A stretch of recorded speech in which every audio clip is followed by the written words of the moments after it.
professional.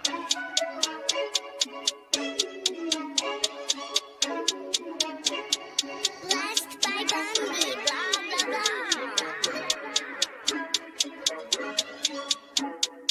Started off with a bit, now I got coin. I see where y'all going. Been poppin' since Web 1, hella hoes on Web 2. I was living a dream, now I'm on Web 3.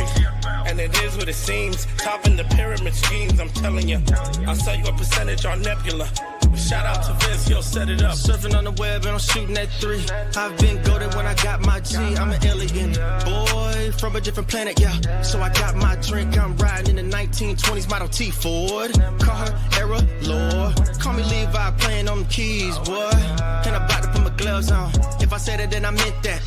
Yeah, I like that one, I'm about to get that. Crash that whip for the drumsticks, whiplash. I'm about to get them all. Are you with that? In a white boat, surrounded by blue. I want one, but I got a cop too. I wanna fly high in the sky, arms out wide, trying to soar from a bird's eye view.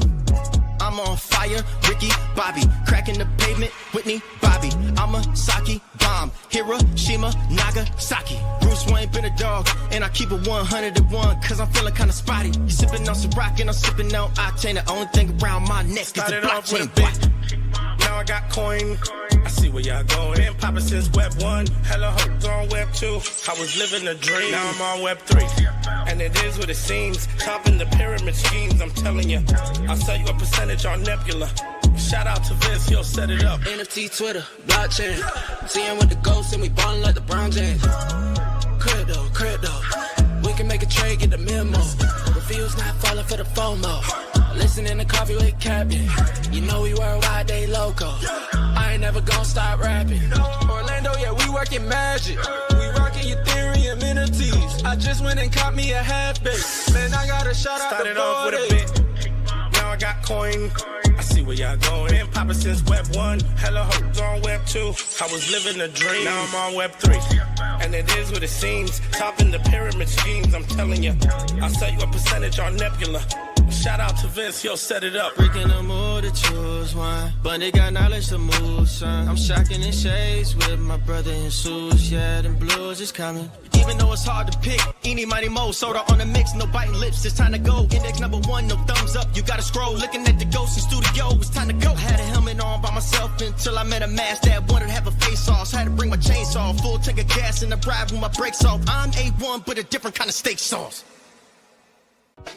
Welcome to Coffee with Captain, powered by ApeCoin, where we dive into all things crypto, NFTs, Web3, and cutting-edge technology.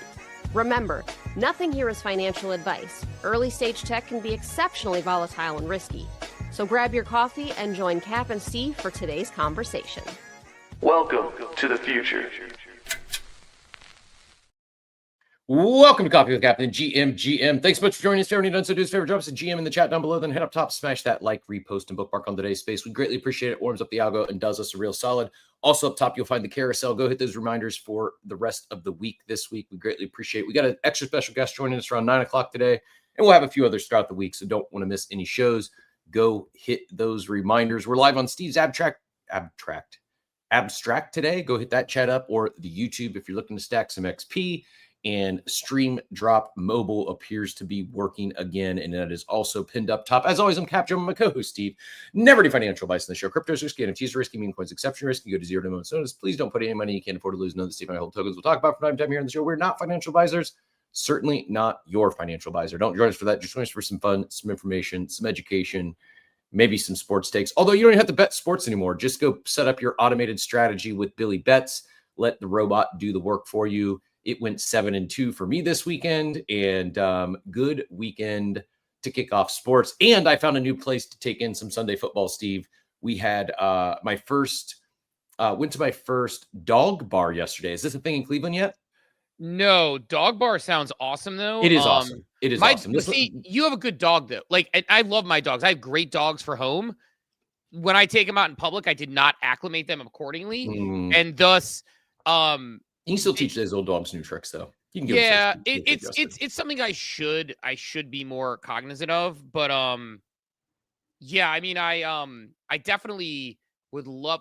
I would go to a dog bar without my dog, come home smelling like other dogs, and my dog would be like all over me about it. That's what I was. But look, I mean, the concept of a dog bar sounds great to me. It's just, I don't know, like my one dog, I started to train early on, and my other dog, she just isn't, I don't know. It's just, I don't know if it's worth it to me just to be that guy who takes my dogs places, because I love having my dogs around. Although I would like to be able to travel with them and take them, for example, to like, when we went to the woods a couple of weeks ago, it would have been awesome to bring my dog. So, yeah, I don't know. But you brought Duke to a dog bar. Duke was great. Yeah, and it is they're awesome, man. So like I heard of them before. Actually, we just had one open in Dunedin where I was living, but I hadn't had a chance to go yet. And I've shared, like, I'm falling in love with St. Pete. Downtown's awesome. Went to the Dolly Museum, the Pink Floyd exhibit over the weekend.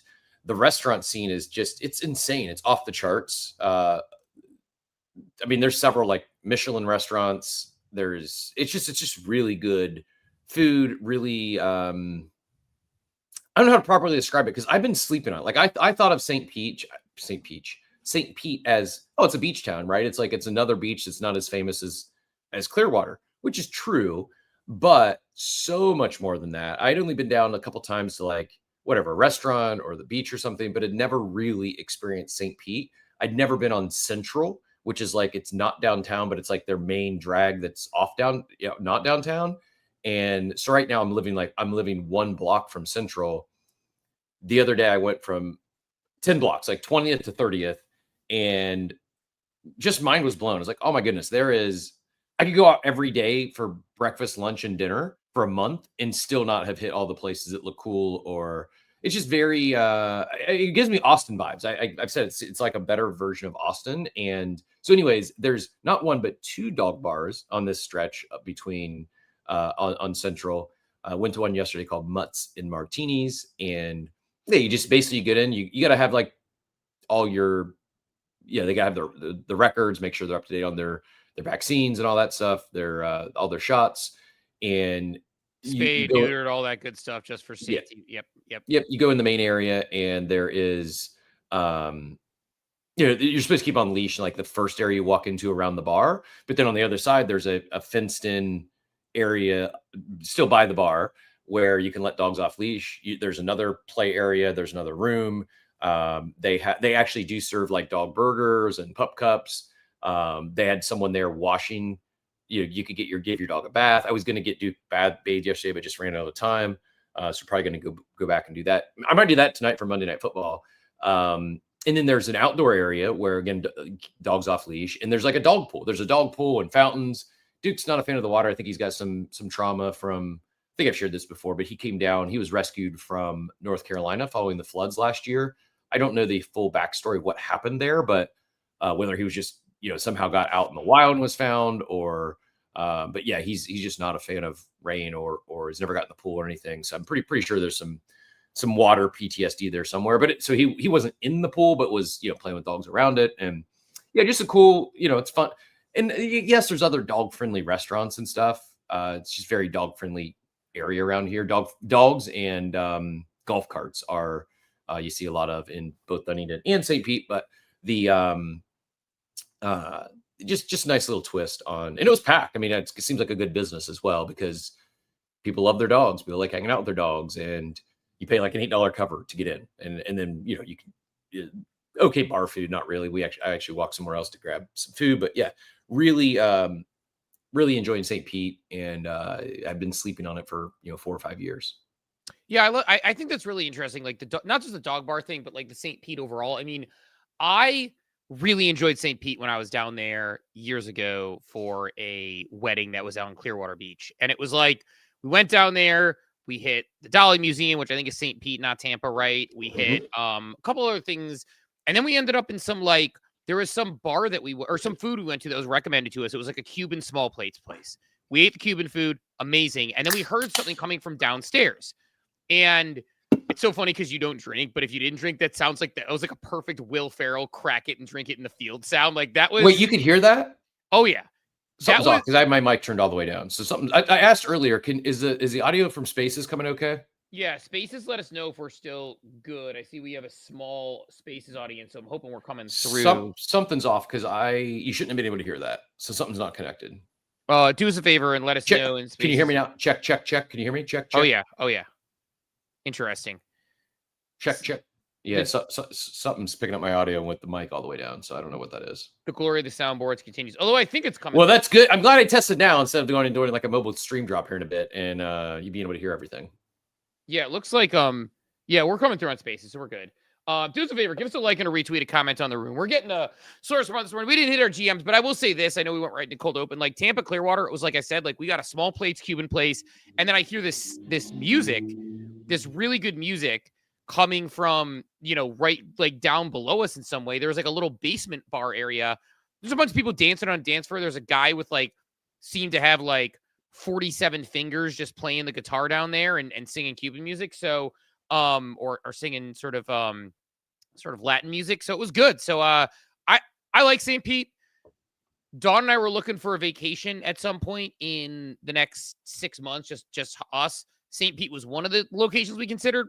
Probably not, because we've both been there and we might want to go somewhere new. But like, we thought like maybe Nashville, maybe Austin, because I've been there and she hasn't. St. Pete, somewhere warm in November type deal. But St. Pete was on the list because it's like I don't know, we're a fan. She has a friend who lives there, and so it's a nice little area. But I don't know. I actually made a couple offers on Dunedin properties, expanding the search today, and I very well I may well have a house or a guest room for you guys to crash in St. Pete if that does make it the top of the list, because got to make a move here soon, and St. Pete just leapfrogged everything else in the area as far as I'm concerned. Nice. I love it. Love it. No, it's awesome. But yeah, do us a favor, give us a like, a retweet, a comment on the room. Give us some love as well on the space. Super helpful. GM to all the friends out there. I got to do a better job GMing the chat on the spaces. It's hard to have all the things up all the time. But definitely a look, I mean, good weekend. Something that's actually top of mind for me, which I guess two things top of mind for me, and then we got pretty excited to have the we're gonna have our guy SimpleFarmer on, third or fourth time. Awesome. Very regular reoccurring guest, always brings the heat. PPman might be joining us as well, potentially to talk a little Project Raid. Hype absolutely cooked over the weekend. In fact, yesterday in particular, my first time leaving range on a liquidity pool, because I have these big wide liquidity pools that like never leave range, which I will shamelessly post to the top. Any love on this as well, always appreciated. I put out an article on liquidity pooling in plain English, if people are interested in that. But yeah, Hype. I'll talk strategy in a little bit on that, but Hype cooked. Hype pump pools on Project X are paying like 200, 300% APY right now, which is insane. So people are just absolutely eating on those. I opened one of those this morning. I'll keep an eye on it. It'll probably be out of range by the end of the show. And then the other topic top of mind with me, because it was a relatively slow news weekend as far as things go, we are in a holding pattern for about 9 days till Fed meetings. 99% is what CME Polymarket has them a 97% chance we get a cut on the 17th. Yeah, we probably should have taken that bet when we thought about. I thought about that many, many times on Myriad and other ones, but man, the other thing top of mind is, and I got to find the tweet that I was workshopping on it, which I'll put out at some point, probably today or tomorrow. The intertwining of sports and crypto is inevitable. And I started to put a list together, and I didn't realize how big it was. And I'm going to try to find, if I can find where I copied and pasted this like random tweet I was starting on it. Because I was starting to tweet on it, and it was like Saturday, and I felt like writing an article instead. But, I mean, you mentioned the Billy Bets thing. I mean, I played horrible. I was completely shit on NFL and did well on college football, which is exactly on brand for me. I hit, I think, every college football bet. The only one I've missed was Julian Saint over, which was just a personal bet. Julian Saint over Arch Manning in passing yards, and actually was holding up till the end. But I looked at it. So like, here's what we got. I was starting this tweet, and I'll probably put it out in the next couple of days, or maybe worth bringing up again. But like, sports and media, Web3, not just crypto, becoming increasingly intertwined. Prediction markets, Myriad, Polymarket, etc. AI sharps like Billy Bet.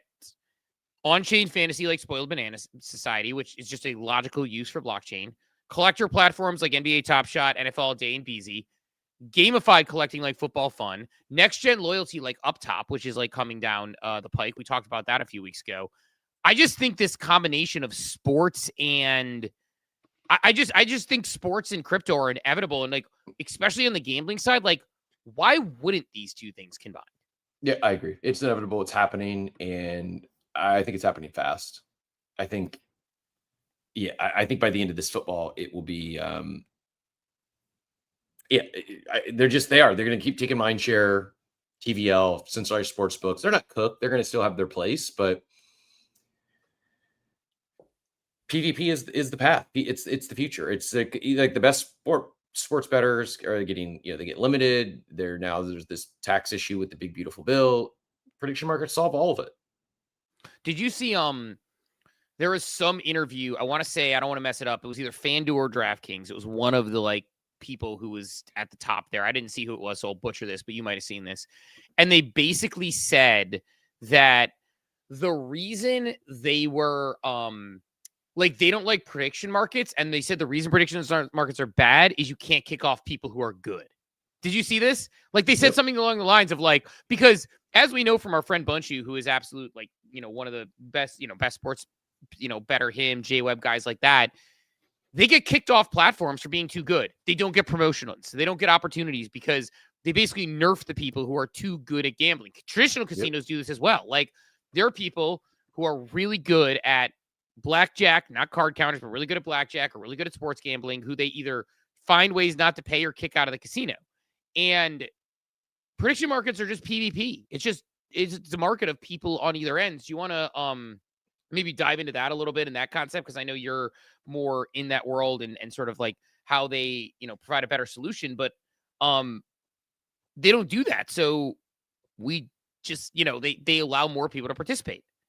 Yep. I mean, it's better for, I think it's better for all parties. It's better for the sharps that do get limited on traditional books because the house doesn't want to lose to them. They can get all, as long as there's another side to it, they can get all the action they want, especially with solutions like Billy Bets, where it's an aggregator and it'll pull from these different sources. It's just cool, man. Like I mentioned, I mentioned it kind of in passing, the Billy Bets automation. The thing they went live with is pretty incredible. I don't know if you got a chance to play around with it yet, but you can with a couple clicks link your Kalshi account and load up some funds over there, set of strategies. Like my strategy is pretty simple and straightforward. It's just I did it for college football, which I don't have an edge in, and I did it for NFL, which I like to think I have an edge in. And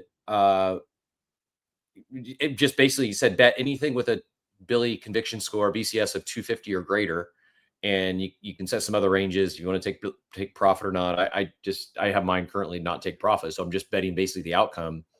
And it went 7-2 with one bet remaining. So it got 10 bets down for me this weekend. I didn't have to bet a single one. I just set up my strategy. It goes and makes the bets for me.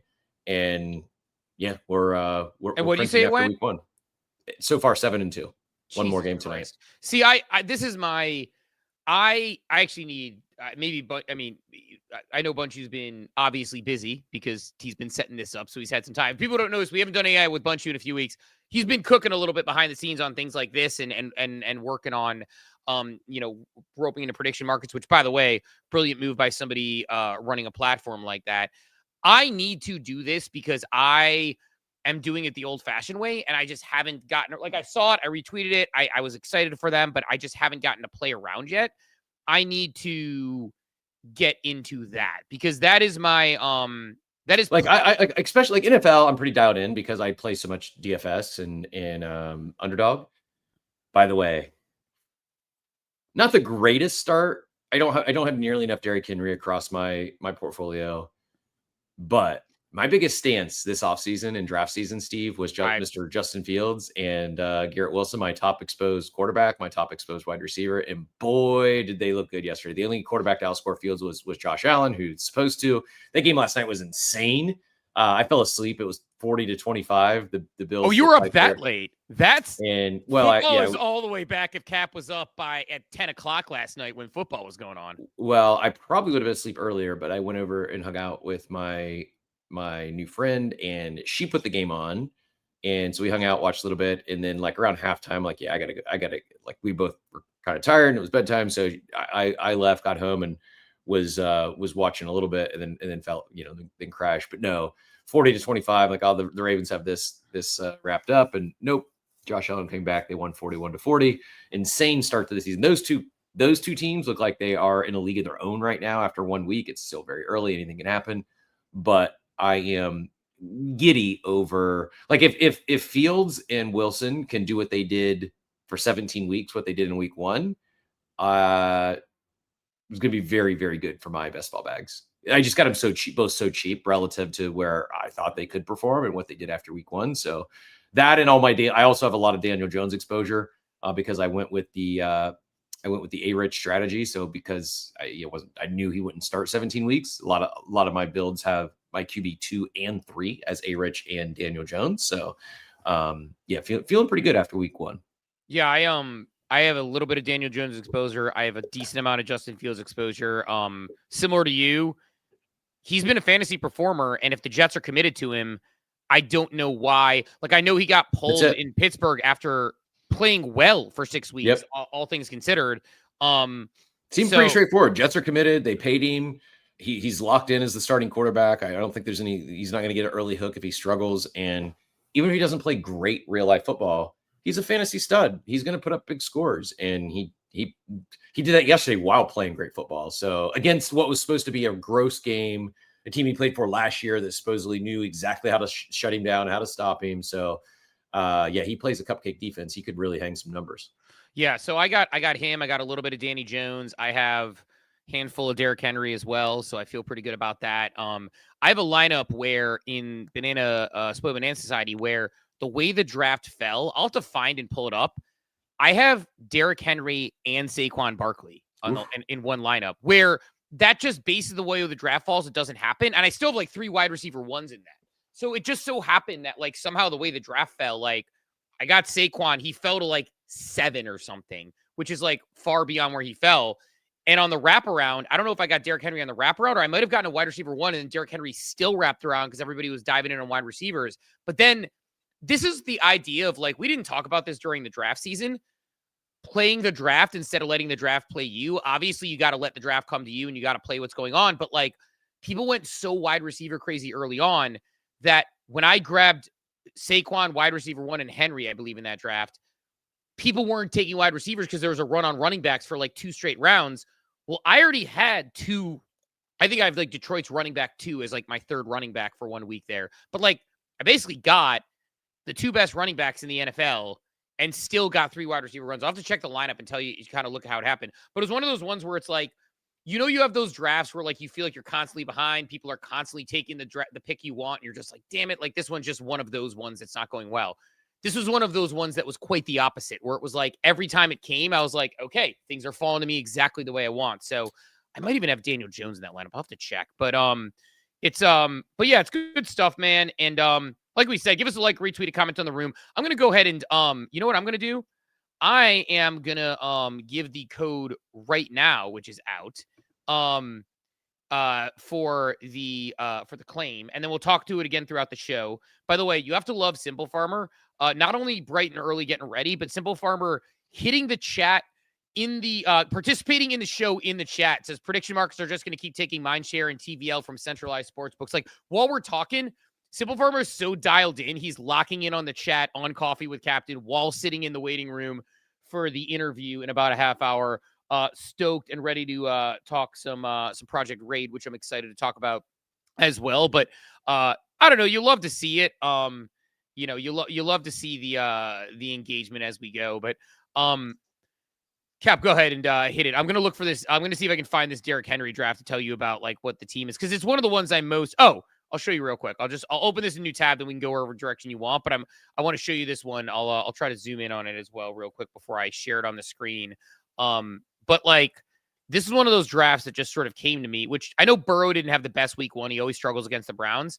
So I got Burrow and Fields, and I mean, like, how do you end up with the Green Bay as your 3rd QB? I've got build. Henry and Saquon, and then Houston as my wide running back when I forgot. Now, wide receivers a little soft, but still got Green Bay wide receivers paired with Jordan Love. So this is probably the build I'm happiest with, where it's like I did do 3 wide receiver ones. Wide receivers may be a little soft, but Cincinnati is 2. Happy with my tight ends. I did 3 tight ends, which I don't love. But like all in all, I mean, I look at that build.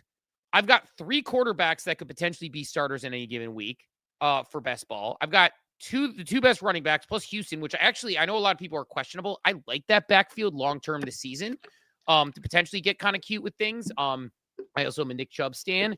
And then getting Green Bay wide receivers a little later, I felt pretty good about. So I'm very happy with this build. It's probably my happiest build. And I've been happy with it since I did it because it was just one of those ones where, like I said, you know how this goes because you're an expert drafter. You have plans upon plans upon plans and you're ready to go. Sometimes the draft just like, you're like always like, damn it, the plan that I wanted to hit on didn't go. The other thing that I think people miss on in drafting, I want your opinion on this, and then we'll get into maybe a little DeFi before we get onto other topics. I am a proponent. Tell me if I'm crazy on this. I am a proponent of making the builds I want to make, even if I have to reach a little, because people judge me. Like I was actually, I'll call him out because he's our guy. Joey Vowles at one point was like, ooh, that's a little high to take Burrow or Lamar Jackson or so-and-so. And I was looking to get a good stack. I was looking to put my guys together. And I'm like, look, if I don't draft him now, he doesn't come back to me. What are your thoughts on that strategy? Yeah, you go get your guys. Go right? get your guys. Go get your build. You can't just draft by ADP. Otherwise, you'll also won't be unique, especially in the larger field stuff where you have hundreds of thousands of entries. It's actually, I think it's plus EV to go get your guys. Now, at the same time, when there's that many builds, you can also know someone else is probably going to get him where, you know, often like a lot of people would push Burrow to the following round, like instead of taking him at the 3-4 turn, push him to the 5-6 turn, just thinking someone that didn't have Chase or Higgins isn't going to take him, and they would hit maybe a third of the time, but just they're betting on, you know, hitting the nuts basically. Last thought on this, though, real quick. Husker in the abstract chat says, I'm in the defense industry. One of the podcasts I listened to regarding the industry quoted Polymarket for government shutdown odds. This is why I think prediction market, another reason why I think prediction markets also win over sports books is it's everything. It's not just sports. It's a much larger addressable market, from elections to government shutdowns to green dildos to sports, right? It's just, it's quite literally anything you could think about having a market on. It's that, and maybe sports books grow, but grow their offerings. But I don't know, man. I think it's, though I did not see this happening there. I mean, both of us, I think, thought there'd be a lot, not that they go away, but they'd lose a lot of volume post-election, and it's been the exact opposite. And I think a lot of it has to do with what can be unlocked on chain. And as we move forward, it's going to be easier for these, like, how many people out there, like what percentage of actual, not just pro, but people who bet regularly, people who put in, $5,000 to $50,000 in action on a weekly basis in sports, what percentage of them would you guess that they are aware already that there's solutions like Billy to where you can just set your strategy and it do everything automated for you? Like, I'm guessing it's a pretty low number. Like 3, 4, 5, right? Yeah. It's like, those are the things. So early. Early. Every time I explain Billy Bets, like the one thing I'm missing is I got some really awesome people I enjoy hanging out with. I got a good like crew of like parents I hang out with who like, are really awesome. I will say, I don't have like a really tight sports betting community outside of Web3, which I probably don't need one because my sports betting community is a little bit degenerate and maybe not the crew that, I probably don't need more of that in my life. But like, I've told people about Billy Bets and they're just like, this is very interesting. This is a, fascinating concept. So like, people are interested in Billy Bets as a concept when I explain it to them because it just makes sense. And at least for me, I'm excited about it, not just because it's Bunchu, but like, this helps be potentially a tiebreaker for me in things, or it's a strategy I can just set where I can be like, hey, bet it for me. And the other thing about it is like, I don't know about you, but like when I've gone to Vegas or I've done some weekends with my friends, just betting with the boys. You all throw down the same bet. Everybody watches the game. You win together and you celebrate. You lose together and you commiserate together. But like betting with the boys is fun. I love that about Billy Bets. Like, not just the Discord, not just the community, but like, I can have it set the bets for me based on it being sharp, and I can just watch college football all day long, football all day long, and just go with Billy and ride with Billy, and the ups, the downs, and everything in between. It's fun for me too, because as someone who's not deep in college football, like I'm a fan of like Ohio State and good games, but I don't know, like I don't have an edge. I don't think I have an edge anyways, but I like action. Like it's more, call me a degenerate gambler if you want. I don't care. Like it's who I am. I enjoy watching games far more if I have some action on the game, even if it's a $10 bet. My brain is, you say it's broken. It's just adjusted. It's adjusted to the world of high frequency gambling. And it's more entertaining for me to watch sports with something on the line than to watch it without nothing else. In fact, so much so, like I don't really find sports that entertaining anymore unless I have action online. Again, I know this is probably not proper. Cover your kids' ears if they're around, because I'm leading them astray. But it's my authentic me, and I get far more entertainment value when I have a little bit of a sweat. Yeah, and it's also like it's one of those things where it's like I not to be like flippant about it, but it's like it's like so what? Like if you are somebody who enjoys it and you're not going above your means and you like having a little bit of a sweat, by all means, to me it's like enjoy, right? It's like that's part of the fun of it. So I don't know, like I'm with you, man. I enjoy it as well, and I'm I don't know, I'm somebody who very much is on board with that. So I did see we had Joey fly up with a hand up. I'm not sure what brought him up, but Joey GM, let's see if we can hear you on Spaces. Nothing coming through our ears. All right, I'll listen to him on Spaces on here. We are back to the issues, but Joey, I'll put you in. Go ahead and go 30 seconds or less. I got you in my ear.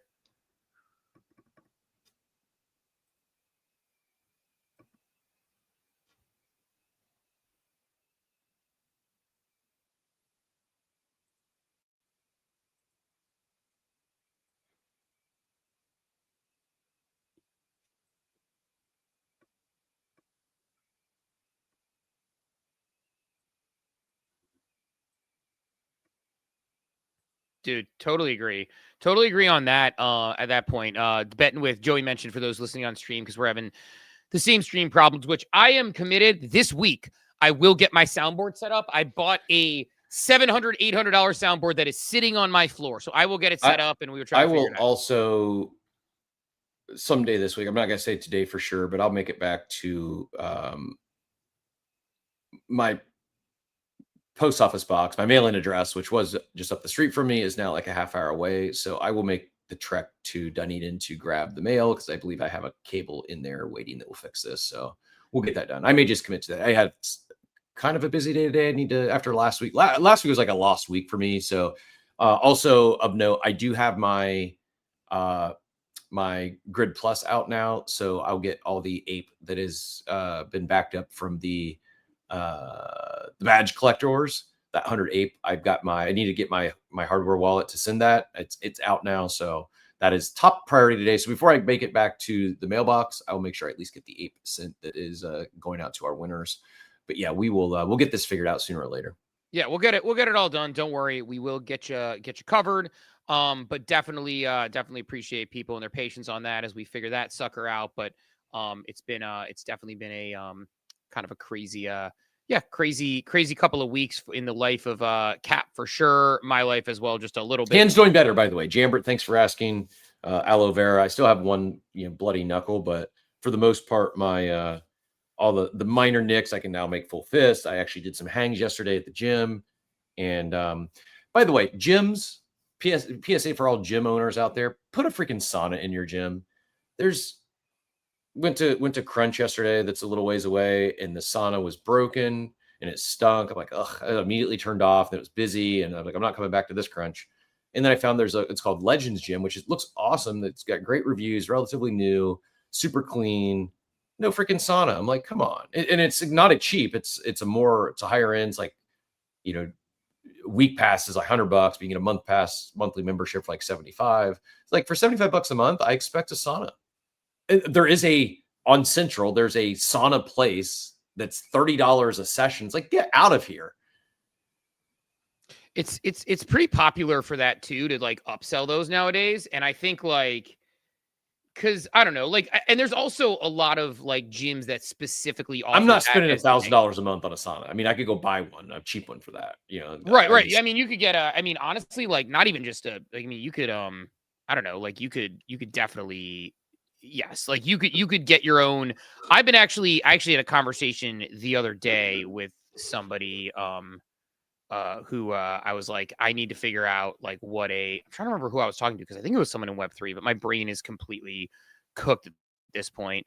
I was trying to figure out, like, I want to get like one of those in-home, I played that charity golf outing I played over the weekend. I played with my buddy, and it was two guys who are just absolute monsters at CrossFit or whatever. They're CrossFit trainers. And one of them has an in-home sauna and in-home cold tub and stuff. And they were talking about it. And like, I was asking him what he uses. Cause like, I want to get like, so I'm in my basement, which is my office. Over there's an open spot. I want to get the one that I know infrared or one of them requires you to like drain stuff or what. I want one that I can just sit in my house, that sits in my basement, that I can just go use for 20 minutes, half hour, whatever the time frame is, and use it, because I haven't been using my other one. Cause like, shout out Joey Vowels. I got the one that's just like a pop-up hamper that you basically put a steam machine in, but it is a bitch to keep clean and keep not musty and all those good things. And if you let it fall off, it gets pretty gross pretty quickly. So definitely want to up my game there. But that said, I see Joey's hand back up. I think you want to talk prediction market. So Joey, hit us with the prediction market take.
Need to get a summary from Joey here. Yeah, so Joey basically said like his buddy has been doing sort of similar type thing to prediction markets years ago, and he's basically been cooking on it. And it's a there's the TLDR, and like I think there's just such an opportunity. And the other thing is, like, again, you're betting against people, and and eventually the markets are going to close in. The other thing I would say about prediction markets right now, and then we can maybe talk a little DeFi stuff, because I know we talked about like I'm still trying to get you over to Project X Cap. Right now, I have positions open that are getting me 280 and 335% APY on Project X. So still going to try to get you over there. But man, I will tell you, like, to the point Joey made, like, there are people who are finding edge. I'll give you an example of an edge I found, Cap, this weekend, and then we can kind of hit some DeFi stuff and some other things. Anything else you want to hit on? This weekend, there was a bet open. Who's going to have more wins by week 6, Ohio State or Michigan? Okay. And going into week 1, no surprise, I bet Ohio State, regardless of the Texas game. And they were way under. It was like Michigan was like 60%. Ohio State wins against Texas. It's still like Ohio State 60%. Michigan lost to Oklahoma. It was still like 60, 70% Ohio State. It wasn't all the way moved. I just threw Free money. I just threw a bunch of money down Ohio State. Now, I could cash that before the Illinois game, which I still think Ohio State's going to win. That's going to be a top 10 matchup. I didn't realize Illinois is pushing top 10, or I saw they were 11 going into last week, and I had no idea. Oh, yeah. I cooked on them. They smoked Duke. It was a close game till the end. They ended up smoking Duke. They were the Duke market. Again, I know what Illinois brings to the table. I know what Brett Bielema brings to the table. I know what Illinois brings to the table. They're playing Duke at Duke. They were, again, I think 60% at Duke. And I thought Illinois was for my money, not a ton of money, but I hammered that one because I was like, okay, it was like, I put like $50 on it or something like, no, I made like $40 on it, which is a small amount, but whatever. Like I put it on it because I'm like, I believe in this one. But some of the edge you can get, because again, I don't know if some of these people aren't following sports closely, but the Ohio State one, it was like, I'm free rolling that bet because Ohio State was whatever percentage. I can cash that at any given time. And I've already won because I took Ohio State when they were like 60% after Michigan lost to Oklahoma or was losing in Oklahoma. Now it's like Ohio State's almost guaranteed to have that. And if I want to cash it before the Illinois game, I'll still be able to cash out and make money. So the way prediction markets work, I mean, I know you can cash bets in the future and things, but like, it's like right now, I do feel like there is a strong, I think there is a strong opportunity that still exists, for people to get in there and find their edge in markets that they're good at. I mean, I cashed one this weekend, the Easy versus Clemente challenge cap. They're doing a challenge over who can, turn $10,000 into more money trading because they had an argument.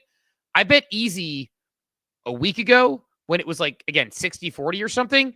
It was like 98% or something when I cashed yesterday. And I cashed just to make sure because you never know, like Clemente could have one big run or whatever, but it's like, is it bad that I said I almost said that's free money as well, just like the Ohio State bet that Easy over Clemente's free money? Oh yeah. I mean, Bitcoin over 105K throughout September. Again, if we're getting a rate cut, like that was, so there's just certain ones where you can put your money where your mouth is. And if you're feeling at all antsy, like the Easy versus Clemente one, basically I was going to either make $90 or $94 based on where it was at. So I just cashed out at 90 and took the extra $4 risk off the table. And so there are these things that you can do. The other thing about prediction markets that I like is like you can cash portions. So in your Billy strategy, I would assume you can say, hey, cash half my bet here. Now I'm free rolling on the bet I already still like. And so yeah, you can. Although I didn't set it to take profits because I want to better understand it. I wanted to talk through it with Bunch sometime to make sure I don't be leaving money on the table. But yeah, you definitely can set it to take profits automatically as well. Yeah, so I think like those again, those sort of things are just the things that you can do in prediction markets. Like you can find a little bit of edge here and there. And I think that that's something to pay attention to. But anyone asking about prediction markets, Crypto Jammin asked, my go-to is Billy Bets to set my automated strategies and then clutch markets for prediction market parlays. Yeah. What else do you have on your list today so that we make sure we're covering all this stuff? I have like what else you got running? Well, you mentioned in the title, the Hyperliquid run, some stablecoin mania there. There's another announcement I think coming today. I'm not sure if it's hit yet. And then this Power Pudgy skin, Dim sold one for nearly 5K. That thing keeps running up from their Pudgy party game. Skins are selling for thousands of dollars, from hundreds to thousands of dollars. So seemingly well done there on the execution front. And then, man, there was one other thing this morning too. Do you have anything else? Because I'll probably think of it. I know there was one other thing I wanted to hit on. I mean, I don't know if I want to go deep on it because I haven't done my research, but there's this Black Mirror token that I thought was kind of interesting that sort of was dropping. But we can save that for tomorrow because I think it went live recently. So I'm not. Seems scammy when I read it. It doesn't feel good, and I don't know how I feel about it. So I wouldn't recommend anybody going out and getting it. Although if it makes money and you do get it, just say that you heard about it here. But I'm not going for anything there. I know what else I thought about. Hit it. So I say this with caution, not certain, but I think we might be entering or might already be back in a little bit of a meme season. Not like what it was before, but I think we're seeing some authentic runners, even like the Philadelphia Karen. It didn't get to hundreds of millions of dollars, not even close, but it was an organic meme that King Squallow called it sub 10K in the war room, and it ran up. I don't know what it's at now. It ran up to well over, at one point it was at least a 70x, ran up to over 700K just off the virality of of internet virality. It's how organic memes should work. I think what's driving some of this and what may eliminate some of the PvP versus other launch pads is Pump Fun, and their new program is working, man. Like, they paid out $12 million to creators in the last week. That's not nothing. That's going to create some sort of a groundswell. That's going to get more people creating memes on their platform again, because it's big money, man. It's just like we talked about. We're probably leaving free money on the table, not by turning on a Pump Fun stream. Like $12 million to creators is real. Like, this is, remember how excited people got about creator royalties for NFTs? Now we're seeing creator royalties for meme coins, and I think it's adding to the trenches in a positive way. The Pump Fun tokens back up over 6 bill. Like, I think we could be entering back into we're going to launch something. Need a better ticker than CWC though, I think. If coffee isn't taken, yeah, I mean, like, but it doesn't matter. But yeah, dude, I actually think, like, we need to talk about it, but, like, me, I'm like the less comfortable guy with this sort of stuff. Doing it under the Coffee with Captain, LLC type deal, like, that makes me more comfortable. And yeah, like, we're probably leaving money on the table, not doing that as another streaming option. It's there. And so, yeah, I think there's like an opportunity for sure. And look, I mean, I'm not super believer in this meta necessarily. I did see some really good back and forth between Nick and Solana Steve about it. Get Rich Nick. I think that's one of those situations where actually I respect and like both of them, but there's bias on both sides of that, where one of them is saying Pump Fun is probably taking away some opportunity from really big creators who are big on the timeline, like the Bodagos folks. And then on the flip side of it, Solana Steve is very invested in the Solana ecosystem and has literally been in Solana commercials. So obviously has an opinion there as well. But good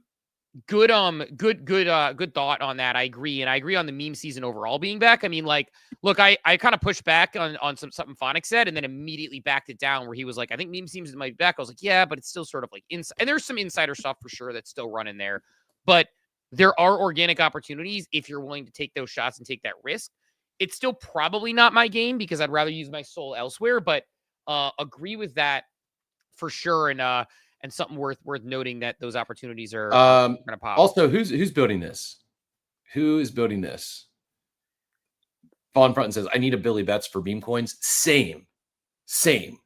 Because, and that's where I would absolutely take profits. I don't have trouble buying meme coins. I do actually, because I don't pay attention enough. But yeah, like, let me automate that. That's what I need. Billy Betts for memes. Yeah. I don't think he minds this. I actually knew this about it. Zane mentioned Eddie's been doing live stream on his live streams on Pump Fun regularly. He brings people on and talks about the market. Was watching last night. Yeah, man. I had Eddie on my show. He's a lawyer. Like, he's going to be a lawyer. He's going to school to be a lawyer. He gave some thoughts on it, and he's much more confident. He was where I was, and he's changed his mind on it a little bit. So I think something for us to look into as far as an extra streaming platform for sure. But look, they're paying out to creators. Trenches do seem like they're back if you're wanting to play that game. Again, not my game personally. I do want to hit on some DeFi stuff before we get people on, but why don't we hit a daily market update? And because I think, we got really hot and bothered talking about, the hype run, which I still think is got room to run there. I actually gave hype as a ticker to a normie at one point recently. But why don't we hit the daily market update, and then we could pop into more, and I know we got a guest coming up here, and we could run this thing. Sound good? Yep, let's do it. All right. The daily market update straight to your brain. Powered by ApeCoin, no hype, just kings. Moving on 8chain, we bringing the heat. NFT spends alpha, never miss a beat. 8chain on top, now we bringing the flex. The home of NFTs, these now what's next? Come on, my head top, but you want the time to chop for one time. It is time for the daily market update powered by ApeCoin, the home of NFTs. ApeChain has it all, bringing fun, culture, and community to the blockchain. Dive in and see why ApeChain is on top. Cap. Yeah, we're going to start with majors here, and then we will work our way up to the NFT markets. Bitcoin up 1% to 112. ETH holding strong at 4,300. XRP up 4% to 294. Solana up 5% to 214. Doge up 7% to 23. And the Cardano stablecoin remains at 85 cents. It's actually up 2% of the day. Pump Fund, as I mentioned, up 6%. Back over 6 bill fully diluted. Circulating is 1.75. Pingu up 13% on the day. Is it the game that's pumping it? People are asking, who's the real buyers? Is there some funny business going on? I don't know, but the charts are a fan. Pepe up 2%, Shib up 2%, Doge up 7%, Meme Core, not sure what that M ticker is, but down 10% on the day. Heading up to Somnia with a very successful launch. Kicking myself for not doing a little more farming there. I should have done that. Leaving money on the table. NFT land, Gigaverse ROMs down 1% to 0.14. I'm not sure what PXL Dex is. We're going to skip over it because just one sale. VFriends with a few sales overnight. 1.06 ETH floor on that. Azuki down 2%, 1.74. Mutants flat at 1.35. There was a couple people sales. There was Moonbirds holding strong at 2.91, flat on the day. Little Pudgy's up 3% as well. That whole ecosystem up. I don't know if it's related to the success of the game or not, but they are crushing the campaign. Little's up 3.79%, Big's up 3%, and Apes down 1.5%. That's our daily market update brought to you by ApeChain. ApeChain on top, the home of the badge collecting challenge for Coffee with Captain. If you've not yet claimed your badge for today, go get that. Other.page/claim, and the code is CWC70. Go get those badges collected. And if you missed one, those are NFTs. You can collect them on secondary, like myself. I missed one of our badges, so I had to go pay a few ape to keep the complete set intact. Steve, back to you. Yeah, totally forgot to drop the claim. I said I was going to drop the claim code like 40 minutes ago and didn't. So for people who don't know, again, we are giving away thousands of dollars in ApeCoin. 10,000 ApeCoin, thousands of dollars. One grand prize full set. Winner of the badges is going to be entered to win that 3,000 ape. And then there will be a $2,500 winner for anybody. So you claim one single badge, you're entered to win that. $1,500 for second place, our second drawing, and then $1,000 for our third. We'll probably draw those in reverse order when we do it. Maybe we'll record it live. Don't know. But yeah, we're going to be drawing for these winners in it's this week and next week, then we're done. So other.page/claim, code CWC70.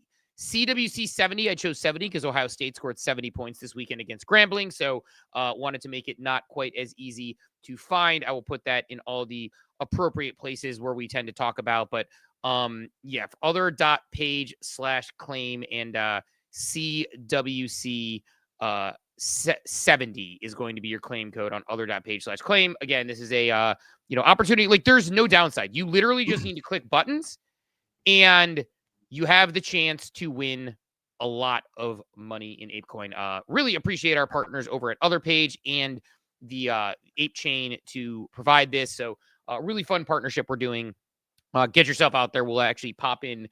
Again, we'll have one more week of this after this, and then we will do the drawing and somebody will win. So second last week, make sure you get in there. You literally can claim one badge and potentially win, 2,500 ApeCoin, which is, well over $1,200 at this point that you could win just for pushing like 3 buttons. So always recommending that to people as we go. But yeah, Cap, putting that in all the different places that we share it. Highly recommend you get out there and claim. We've had some good claimants. Friday, a little bit of a lower claim, so good for us, but we've been clearing 200 on most of them. So get out there again one more time. See other.page, other.page/claim, CLAIM, code CWC70. Literally could win thousands of dollars for pushing like 4 buttons. So Solomon loves the badge sound. I also love the badge sound as well. So loving that. But Cap, anything stick out to you in the market update that jumped out at you that you want to hit on before? I know we have about 5 minutes to we're going to bring on SimpleFarmer to talk a little bit. Jambert, shout out Jambert. Also Lana, Karina, Jambert in the chat. Appreciate all you. Shifty, appreciate the Shiftify, I should say. Appreciate the tip. Hard to read with the tip button there as well. Anything else you want to hit on there in related to the daily market update?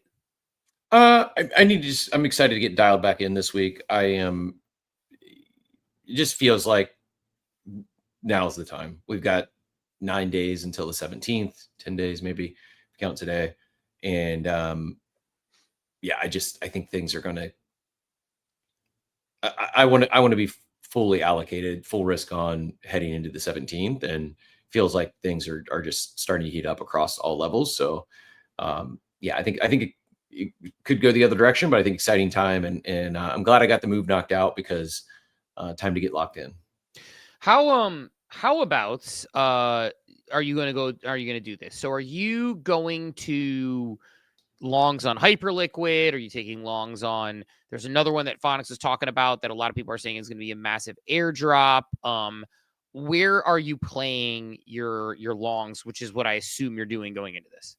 Yeah, Hyperliquid. I may try out that lighter, maybe some others, but mostly Hyperliquid.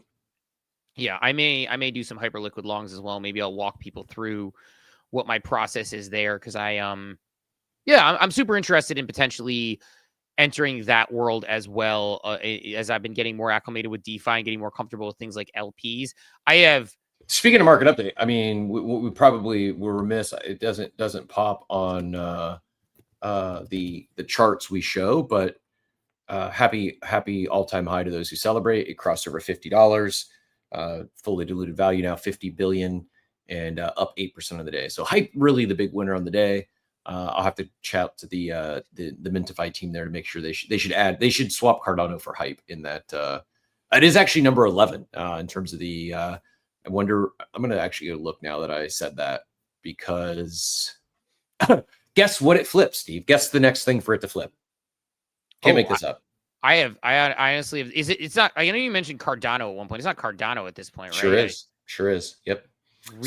Really? So won't even have to say anything to the Mintify team once that little bit higher, and I think it'll flip it automatically, unless I'm mistaken. Hype seems like it's just speeding towards being one of the kind majors. of a bit to go. There is kind of a gap between the top 10 and 11 right now, if we're talking circulating market cap. But because Hyperliquid, although 50 billion on the fully diluted side, circulating 16.9, where Cardano is a little over 30. So still ways to go. But yeah, I'll share this so you can see what I'm looking at here. Yeah, it is not lost on me that you can't tell me that Hyperliquid doesn't have more motion than Cardano, Tron, Doge is a meme. Well, Tron's got what? Tron's got like stickers and the whole. I mean, it's got a lot of people engaged in a whole different ecosystem, right? That's Telegram. I'm such a that's called a Noob Monday brain fart move. Yeah, for sure, Cardano, Tron. I mean, like, and yeah, I mean, I don't see why not. I mean, it feels like it's got a purpose. It's got a ton of money that's playing around. Generating more revenue than all these. Yeah, it's the only worry I have is it's got all the makings of one of those. All these not all these, but all these meaning Cardano, Tron, Doge. The others are probably up there. I mean, there's days it's going to generate more than BNB and whatnot, but well, it's certainly XRP. So yeah, that's a different animal by itself. But yeah, it is definitely making moves, and again, happy all-time high day to those who celebrate. Yeah, it's one of those things where I look at Hype and it's still so early where a lot of people I talk to still aren't engaged in that ecosystem. Like, it's obviously got a lot of big money. I've obviously been interested. You're playing around on the perps. I'm playing around on Hyper EVM with a lot of things, and I'm considering getting involved in some of the perps and some of the like longs. It feels like, and Rock Paper Hands, a good comment from Rock Paper Hands. Cardano has retail cult money. It's one of those ones like Ripple where it's like, it's not like Ripple exactly, but it's got like a whole Cardano cult that exists. So that's actually a really fair point from Rock Paper Hands on that. But it just feels like Hyperliquid is doing all this, or I should say Hype is doing all this, and it's still early in its development, early in its ecosystem, and its mechanics are just, continuing to move it upward. So I don't know. It's one of those ones where I see it as like either it's going to be a crash and burn at some point where something materially goes wrong and we're all like, damn, like that was, a fun moment, or it's just going to become one of the majors that people are always talking about and people are going to care about it. And The reason why I kind of am interested in it, and it's fun because we're going to get SimpleFarmer on here, which is, DeFi expert on ApeChain. So we're going to be able to talk all sorts of DeFi stuff. I think what makes hype interesting is how deep it is. Obviously, DeFi is what it does well. And that's what like a lot of this big traditional money on the TradFi side is going to get into, right? Like, I mean, like if you're looking at TradFi money and I talked to a guy this weekend, shitload of money, this guy, married to an old friend of mine from like literally my oldest friend from preschool. She married this guy, and he trades. He's a market maker on the rates. I don't even fully understand it. But the point being, like, this guy moves big money around. And the way he's talking, I'm like, you sound like you're talking about DeFi. If I flip this guy into DeFi, yeah, man, I just think there's an opportunity there. So I think like the way TradFi may come into hype, like that's where the opportunity lies. Would you agree? Yep, 100%. I think it's happening. I think it's happening with the stablecoin. I think that's what created the buzz over the weekend. And it seems programmed at this point. Rock Paper Hand asked, "How are you LPing on hype? If you want to give a quick shill of Project X and drop a ref code." I'm going to step away for like 60 seconds, and then we can maybe bring on our guest. I'll be right back. Yeah, hype. I was going to say, rock, paper, hands. I'm going to see if the ref code will actually drop properly, and you can copy and paste it into the it did work. So let me know if you can see that. I copied and pasted it into the abstract chat. So basically, I'll give you exactly what I'm doing on hype, rock, paper, hands, while Cap steps away, and then we'll bring on our guest here in a second. So the things I'm doing on hype are the following: mostly Project X. So Project X, I do LPing. So you can LP as conservative if you want. You can do like an ETH hype pool or something like that, or an ETH K hype pool that'll, pay a lower percentage but not go at a range quite as long. You can I'm doing a UPump hype pool that's 277% APY at the moment that I'm gonna have to keep an eye on. I'm doing a UPump USTO pool that is getting me 336%. But if you want to get on Project X, do me a favor, hit that ref code. But I'm doing Project X, and I've been doing pretty well in there. I'm like ranked 2001 on the leaderboard, but I only started a couple weeks ago. And climbing. The other thing I do on hype actually is I stake on Kinetic. If people do that, where I double stake, I get K hype, and then I restake it on the platform. It earns anywhere from 5 to 10%, depending on how it goes. I personally, I think we both get a bump from that ref code, rock, paper, hands, if you decide to go on there. So if not, totally cool, but I'm very bad at shilling ref codes. But the way that I use my strategy for people who maybe aren't as aware, I try to be not delta neutral, but minimize risk. Meaning what I do is I'll take, say, my pools that I have. Let's say I have a K hype and a USTO pool, or I have a K hype and a ETH pool. I'll have hype staking on Kinetic. So basically, if I'm earning 7 to 10% on there, and I'm earning, if I'm on, like, say, I don't know, EtherFi staking ETH, earning some percentages. The reason I do that, or I'm on Katana earning 20% on my ETH. The goal there is I'm offsetting any impermanent loss. For people who are deep in DeFi, this will make sense. For those who aren't, it might not. But one of my strategies is I don't play long and shorts, get delta neutral strategies. I basically have my assets staked, and the money I'm using in LP is fee generation, airdrop farming, and I minimize impermanent loss, or potentially eliminate impermanent loss, by having staked assets that are already earning on both sides of it. Meaning, if I go to one side and it's like, oh my God, I lost 7% on the upside, but I earned 7% staking on the K hype side somewhere else, well, then I'm neutralizing my strategy. What I generally do is I take wider ranges to let it bounce around. So I've had a Meteora pool open on, I think it's like, I finally probably going to have to rebalance because Sol ran a little bit, but I have a Meteora pool open on Sol USDC.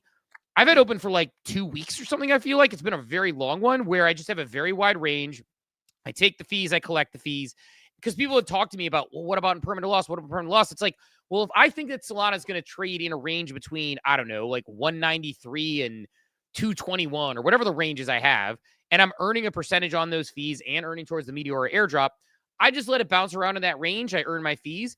But again, on Project X, what I do is I have all of those assets in yield earning vaults to ensure that I'm minimizing my impermanent loss a little bit to try and make that work. So in any case, that's sort of the goal. But yeah, the LPs that I have, I would say rock, paper, hands, depending on your risk strategy. I put my, like I said, I put my my ref link, my PGX ref link, you can copy and paste into the chat there. It's again, UPump and Hype and UPump USDTO, which I'm going to have to actively monitor a lot closer, are earning, 278% and 336% respectively on the APY. So those are just APY sprints. But I've had a USTTO and K-Hype pool open earning 80% right now for, again, like a week. So I do various pools, like some I actively manage, some I don't have to. Some I only earn 40. I have that, for people who are curious what this all means, I did pin to the top, if you scroll over a little bit, an article I put. It's also pinned to my profile about how LPing works. For those, I do have ones that only earn 40%, which is still a ton of APY, but I basically don't have to manage them. So anyway, a lot of things going on there, but definitely some APY that you can earn if you're playing it right. And like I said, I'm trying to get Cap on there still just to play around, but he is perp master on the longs and shorts. Last thing, Cap, I know we're going to bring on PPman here. And although I think PPman, it says got to connect Mike Cam before you can be added to the stream. So we'll bring on SimpleFarmer here in a second, but we could run into that, or while we wait for PPman, we could do a quick more you know. What do you think? Let's do the more you know. Cool. The more you know, brought to you by ENS.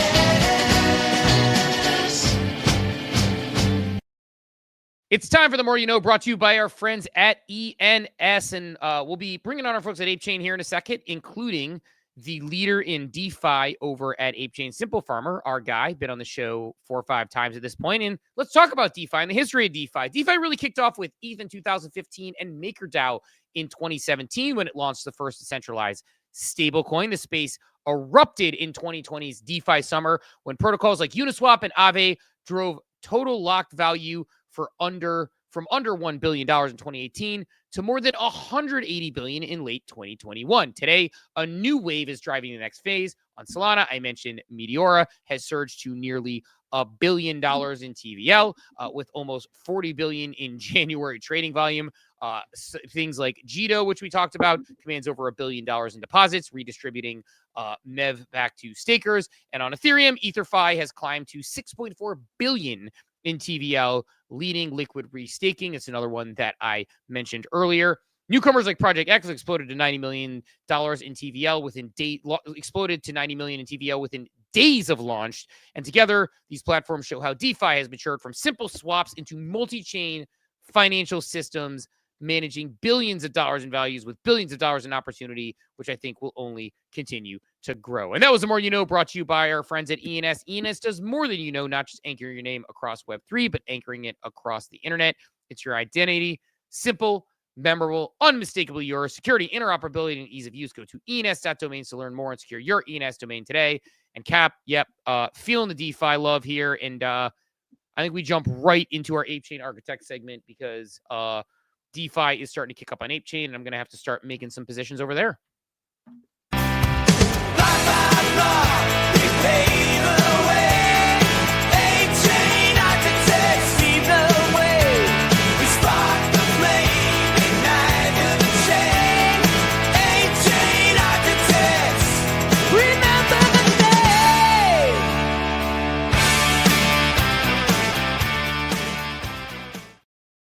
Time for our ApeChain Architect segment, brought to you by our friends over at ApeChain and ApeCoin. And let's bring them on right now. We got SimpleFarmer, we got PPman, we got Project Raid. We talked about it a couple weeks ago when it first launched, but I know SimpleFarmer, something we have definitely talked about in the DMs a little bit.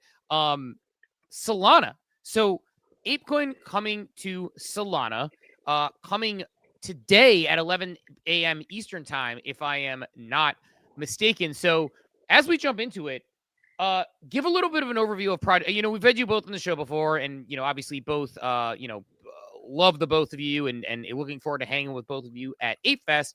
SimpleFarmer, why don't you start by giving us a little bit of a background on Project Raid? Because I think a lot of people kind of like scratched their head and weren't sure what was going on here. They said, Solana, what's going on? Like, can you give us a little bit of background on what is Project Raid and why did it come to be?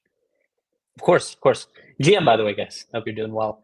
So Project Raid stands for Rapid ApeCoin Integration Deployment. And pretty much when I started up at ApeCo, myself and PPman and Wabam were coming together and trying to start up having a strategy for the ApeCoin token, right? I think a lot of people may have noticed that under the DAO, we had difficulties, mostly guided by the fact that there wasn't a bona fide strategy behind ApeCoin expansion, including like exposure to new users, additional utility, better trading volume, all the good stuff. DeFi. And so we came up with Raid. So PPman's thesis is that ApeCoin should be a top 20 token by market cap. We want to hyper financialize ApeCoin. And so that's where Raid comes in. It essentially means getting ApeCoin on the chains that have users that be interested in ApeCoin. It means integrating ApeCoin in protocols that exist on those chains so that the users who purchase their ApeCoin have great places to use it. And so we're talking about the big dogs when it comes to DeFi protocols on several chains. And we're also talking about the smaller proprietary protocols that we believe in and maybe helping them expand their user base with the reach we have through, the Bored Ape Yacht Club IP, the ApeCoin holders, etc. So it's a very short term. So think about Raid is going to be happening from starting tomorrow. So Steve, you said the token is launching today. It's not launching today. We just have a space today to explain it. The token will be launching this week though on Solana. With that, we're up to 19 partners integrating ApeCoin in some way on launch day on Solana. And so we're looking at capturing like a lot of mindshare, really breaking the ceiling when it comes to the token itself. And it couldn't come at a better time because we're about to be done with unlocks and we're about to be done with dilutionary staking as well. Love it. So PPman, you talked about you had this thesis that you're working towards here. Talk a little bit about how you decided this sort of, what brought this thought process to be and sort of why you thought that this was such an important move for ApeCoin. What's up, guys? Yeah. By the way, it's 7 a.m. here. I just woke up. I'm fucking ready to go. Happy birthday. Thanks. And happy birthday, of course. Of course, happy birthday. Thanks, Steve. Look, I'm the biggest ApeCoin bull you'll find, I think, in all of crypto Twitter. But the thing is that I'm not blind. We're not blind. I'm also farming hyper EVM protocols. I'm looping, Athena's PT on Pendle. I'm placing bets on opinions on Solana. I'm participating everywhere. And I think that while ApeCoin, or actually ApeChain, is the home of ApeCoin, there's so much potential that we can unlock if we carry our ApeCoin over to, sure, it starts with Solana, but any other chain where the current meta is. I think that anyone that holds ApeCoin should be able to participate wherever the hot iron is, whether it's farming points on Project X or, collateralizing their ApeCoin to get loans to buy K-Hype, YTs, whatever it is. We should be able to unlock that utility. And the other thing is that, yes, we're super financializing ApeCoin, but we're also productizing it. I think that there's a lot of, and Simple and I and Garga and Cam, we've been talking a lot about the reality is that we can do all this stuff and we are going to create all this utility, but at the end of the day, we need organic demand. And there's a few strategies that come after Raid that we're planning. So yes, Raid is definitely something that we're launching, short term, but it just doesn't stop there. Yeah, I find this really interesting. So it's the idea, and tell me if I'm playing this back right. The idea is basically look, ApeCoin is a ecosystem token that we can use for a lot of things. Obviously I thought, it was a great launch. We had, people playing around with, buying and selling NFTs, which is very organic to the community. The Ape, community, we love our NFTs, myself included. We're out there, people are creating. But one of the things you're looking for is how do we make the way, I gave you the example. I was talking about Hyperliquid earlier. Unit Pump is a pump equivalent basically that's managed by a third party on Project X, is clocking these ridiculous APYs on Project X. And the goal here is that yes, ApeCoin can be a great ecosystem token. Yes, community. But what sort of was this DAO that was a great grand experiment, this airdrop to the community, you're trying to move in to say, like, look, we just want to be able to participate and have people who are in our ecosystem be able to participate and more people discover it through, this new methodology with DeFi that really isn't something that was organically native to ApeCoin outside of sort of, the native, sort of yield that you were getting and things like that. Your goal is basically, hey, we want people moving volume on this thing with DeFi options. Is that basically more or less the TLDR here? Yeah, for Project Raid, it is. I think that the way to simplify it is before you could use ApeCoin to stake and buy NFTs on ApeChain. Now you can do that, but you'll be able to use ApeCoin to buy memes on Solana, accumulate hyper EVM protocol points, send ApeCoin via Twitter posts and just a bunch of other stuff. Got it. How do you incentivize people? Because I'm new to this. I like started playing around in DeFi, I don't know, like a month and a half ago. And I've been sharing my learning journey. And I always tell people when I share like articles or things, the reason I'm sharing them is not because I think I'm an expert, but actually the opposite. I'm learning as I go. I'm trying to figure out how to do this stuff. And I figure it seems really intimidating. So if I explain it to people how I've learned, it'll maybe help them. Like I did an LP article that kind of explained in plain English from my new perspective, how it works. So given that, how does one get more people to use these? Obviously deploying on Solana, it's going to give more optionality, more opportunities, things like Meteora. So how does one get people to say, hey, start LPing with ApeCoin, start playing perps on ApeCoin? Like, how do you get people to start doing this? Like, what are different strategies you can put in place? So I think with that, and by the way, Steve, I love the educational content you've been putting through and the voice you're giving to the backbone of DeFi, which is LPing and decentralized exchanges. When ApeCoin exists on multiple chains, you're going to have something happen organically. Obviously, trading volume is going to increase, right? At Solana, there are 3 million active users, which are Phantom Wallet users who have no other way to interact with ApeCoin currently, unless they bridge. Most of those people probably don't even know how to bridge. So we're putting the product in front of their face if they choose to purchase it, and we'll give them a lot of good reasons to with the utility that's there. I think the important thing to realize is since we exist on a couple different chains, and we'll give you a little bit of alpha because we've kind of mentioned that a couple times here, we've bought the ticker Ape on Hyper EVM, Hypercore. So that's something that's coming in the future, of course. The token will have a small variation in price as price pressure, as buy or sell pressure comes on different chains. Now, what's going to happen is people are going to arbitrage on the token price between all of the chains. This, in turn, is actually going to drive trading volume, which is actually going to incentivize people who are LPs because they're going to see this trading volume. So a lot of the trading volume you're getting for the pump token on Hype right now, it's probably sourced from arbitrage, actually. And so we're going to have that same thing now for ApeCoin. And we have second movers advantage as well. If we look at a close competitor like the Pengu token, we have like a robust utility on ApeChain.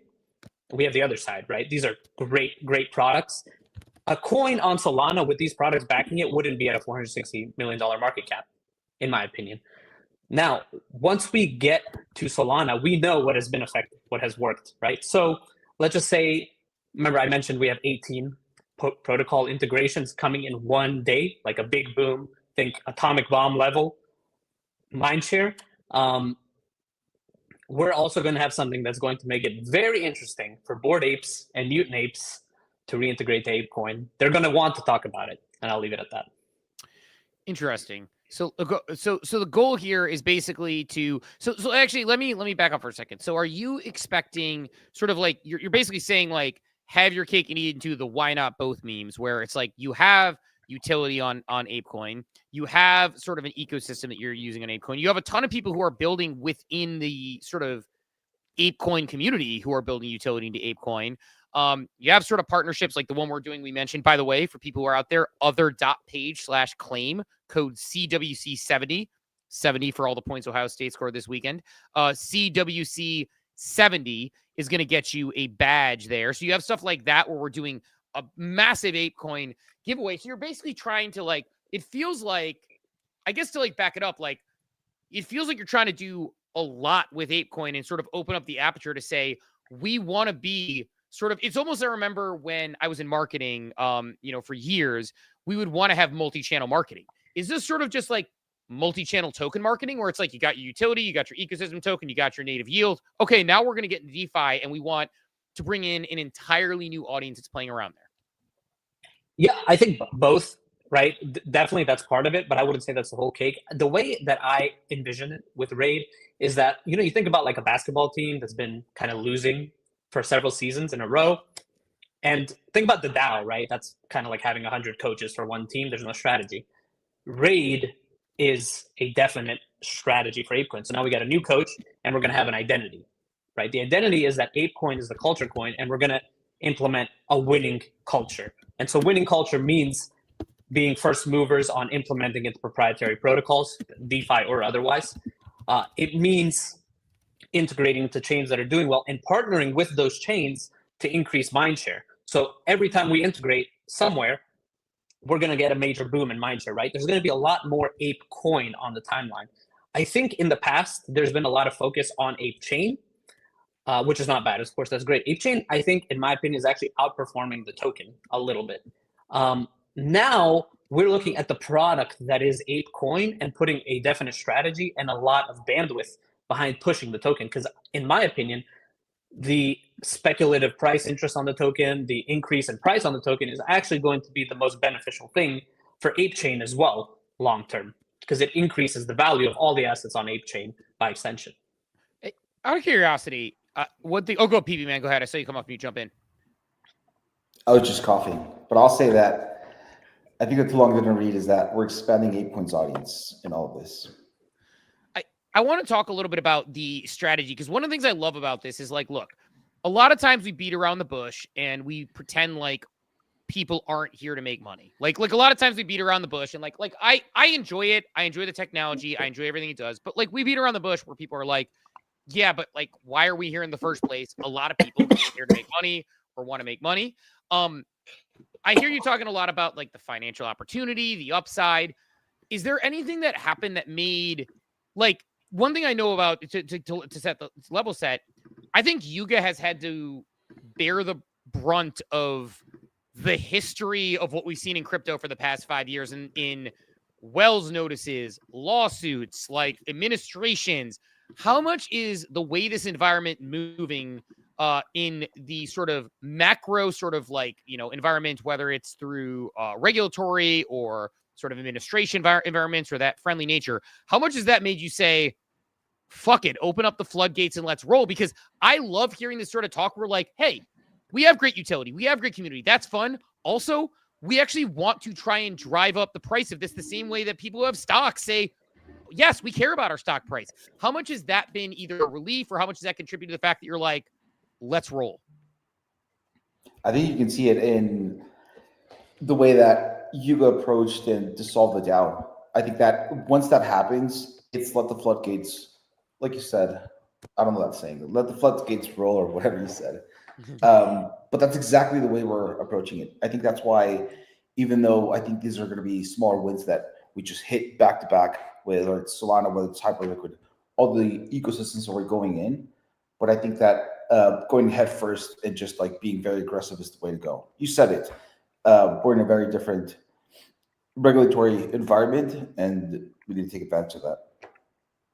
Can I ask you a question about that? A follow up on that, PPman, is that just as somebody who has been at obviously Yuga since the beginning, how like do you ever get frustrated where I say this all the time? Like I'll probably put out a tweet once every 6 months about people forget to respect Bored Ape Yacht Club and Yuga, about like the things they set, the way people follow, what they've been through, how they've handled it, the fact that they've tried new things, and like we applaud experimentation, but when an experiment doesn't work for Yuga, all of a sudden it's like, oh, what was that about? How like what is it like sitting in the seat where you sit, where you see? And by the way, we do it too. Like, you know, part of our job, like, but we always try to have grace because we know what goes on behind the scenes. How does it feel from where you sit, where you see this violent back and forth and the way people kind of go through it? And what's it like sitting in that seat where it's like you're basically on the whim of regulators at times? You're trying to figure it all out as you go. Like, what's it like sitting in that seat and sort of trying to work your way through it and constantly adjust to the market?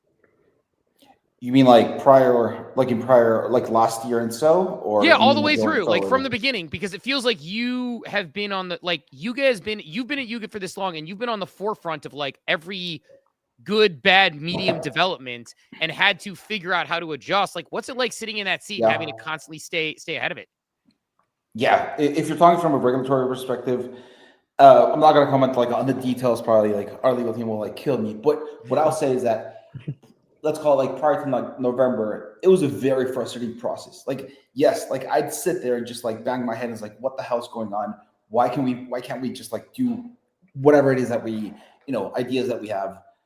Now it's a much different story. Now it's like, oh shit, we can do this? Amazing. So it was extremely frustrating back then. I think now it's just a lot more fun. Steve, I just to touch on that, I think, what we can correlate a little bit to is like when you're in the gym and you get extra resistance while you're strength training, actually that resistance can strengthen you over time. And so now I think you're really going to see, like you said, the floodgates open. We're going to be super aggressive. We're going to be putting bodies on people metaphorically. You're going to get out there and you're going to see a lot of ApeCoin on the timeline, man. We're going to make sure that happens. And I think you'll appreciate this, Steve. We're coming into Solana, right? We got the token launching on Solana. We're not doing a raise. We're not, looking to raise liquidity from the community. We're buying Sol. We're pairing it with ApeCoin on Solana. And within Raid, it's going to be an additional almost $1 million additionally backing ApeCoin. And now you know how LPs work, right? When we add sell-side liquidity to ApeCoin, we can absorb more sell pressure than a buyback. And so buybacks are such a huge buzzword right now. But actually, adding sell-side LP to a token can absorb more net token sell pressure than buybacks can, because you'll get more tokens for that lower price. And so we're bringing in a ton of liquidity to support ApeCoin. Yuga Labs is no joke. ApeCo is no joke, man. We're ready to cook here. I love that. I love hearing the way you're approaching it. And I guess like it feels like it. And I know SimpleFarmer, you're sort of, recently added the team, but obviously are deep in the ecosystem. Cap and I mentioned this, like we've been through every iteration, like from just owning a Bored Ape to the DAO, to the airdrop, to putting in a proposal to the DAO, to working with ApeCo. And it feels like you've sort of started to settle in where, look, well-capitalized company, a lot going on. And now you have a group of business-minded people running a business, and they're adding skills where they need them. We saw you join the team. We saw Ryan join the team. We saw people in very specific roles join the team in very, important spots. Does it feel when you're working with this like, oh, this is a group of, like Cam talked about killers, group of killers running a business and ready to compete? And because it feels like it's like that swagger's there. Definitely. And you talk about, what are the effects on a token in a chain? If you have 14 to 15 people that don't have to act within a bureaucratic ecosystem, right? It's not a bureaucracy. It's not the DAO anymore.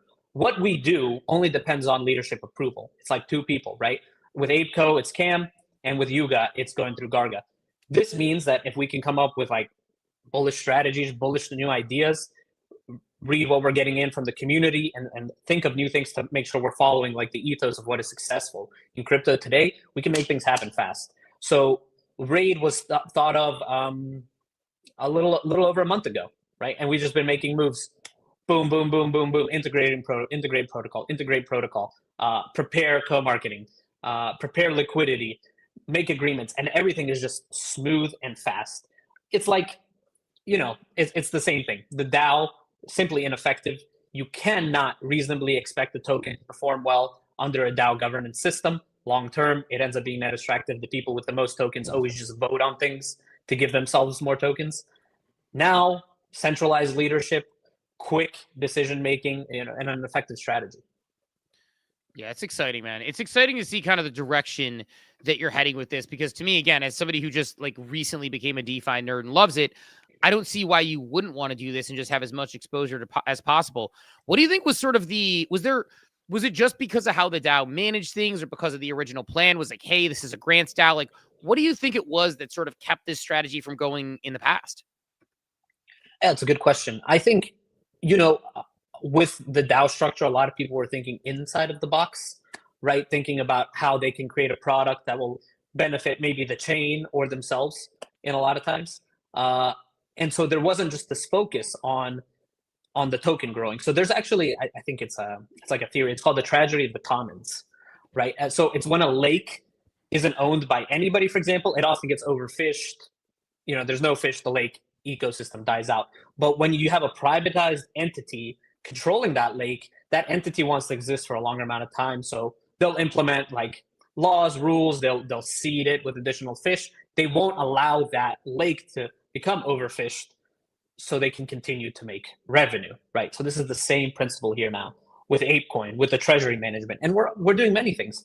We're also implementing strategies to where, I spoke about this in an earlier space, we want to make sure that ApeCo as a company comes out at the end of the year in the green, right? Because that will allow us to better push the token and the chain. We can't have a model where we're losing 10% of our net worth, of our value every single year. That's impossible. It's not sustainable, right? So it's a whole shift in mindset, honestly.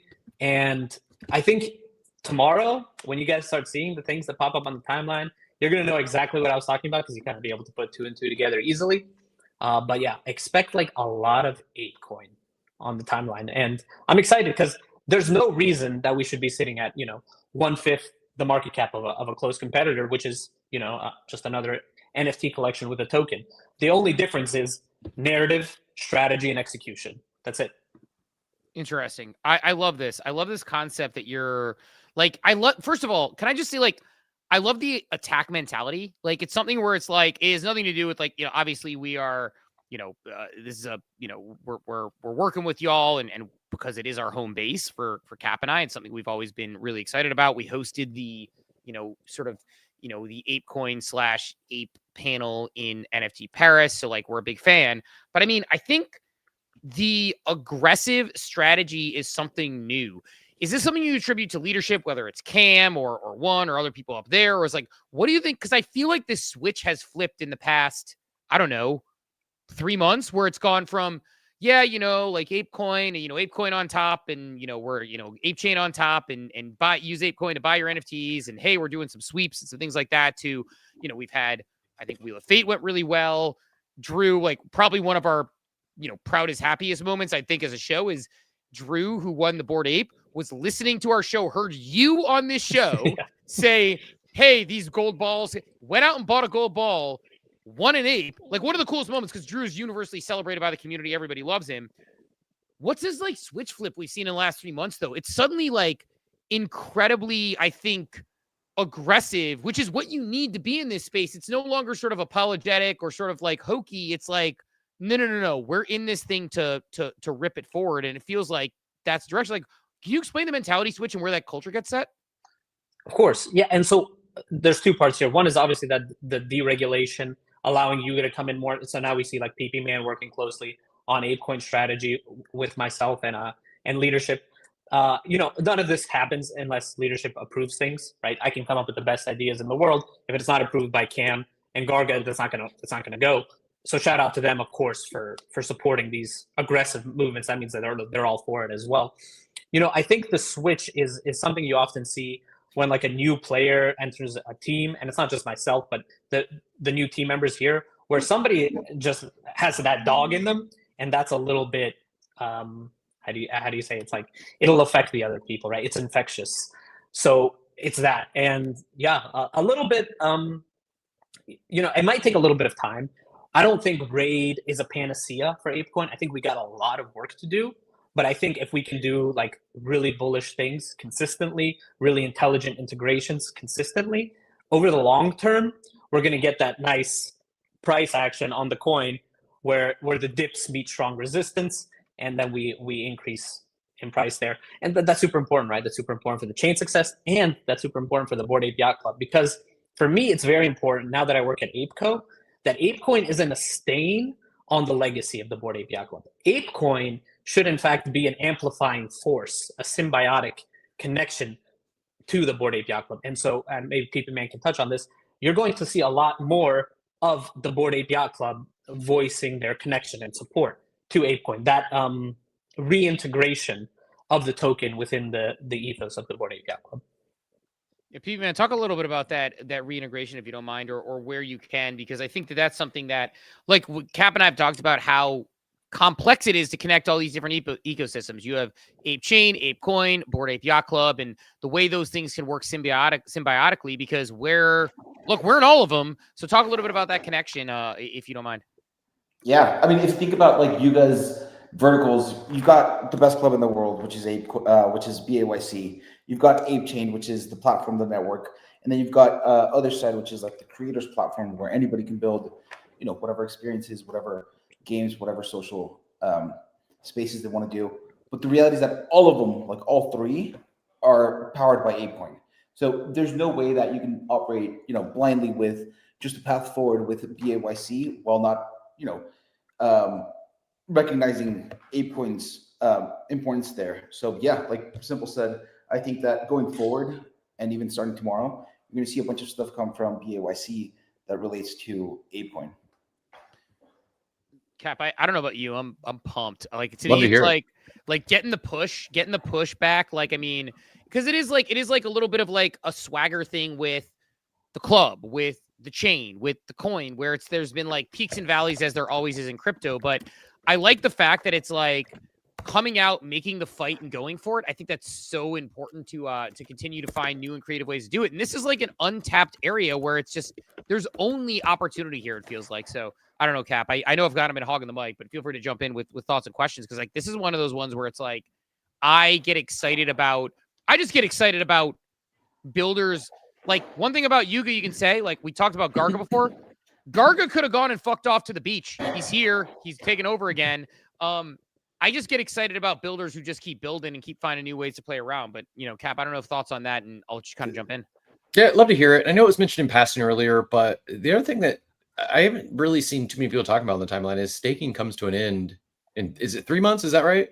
Is it December 31st? Or when does staking actually end with the Ape rewards or Ape emissions? Yeah.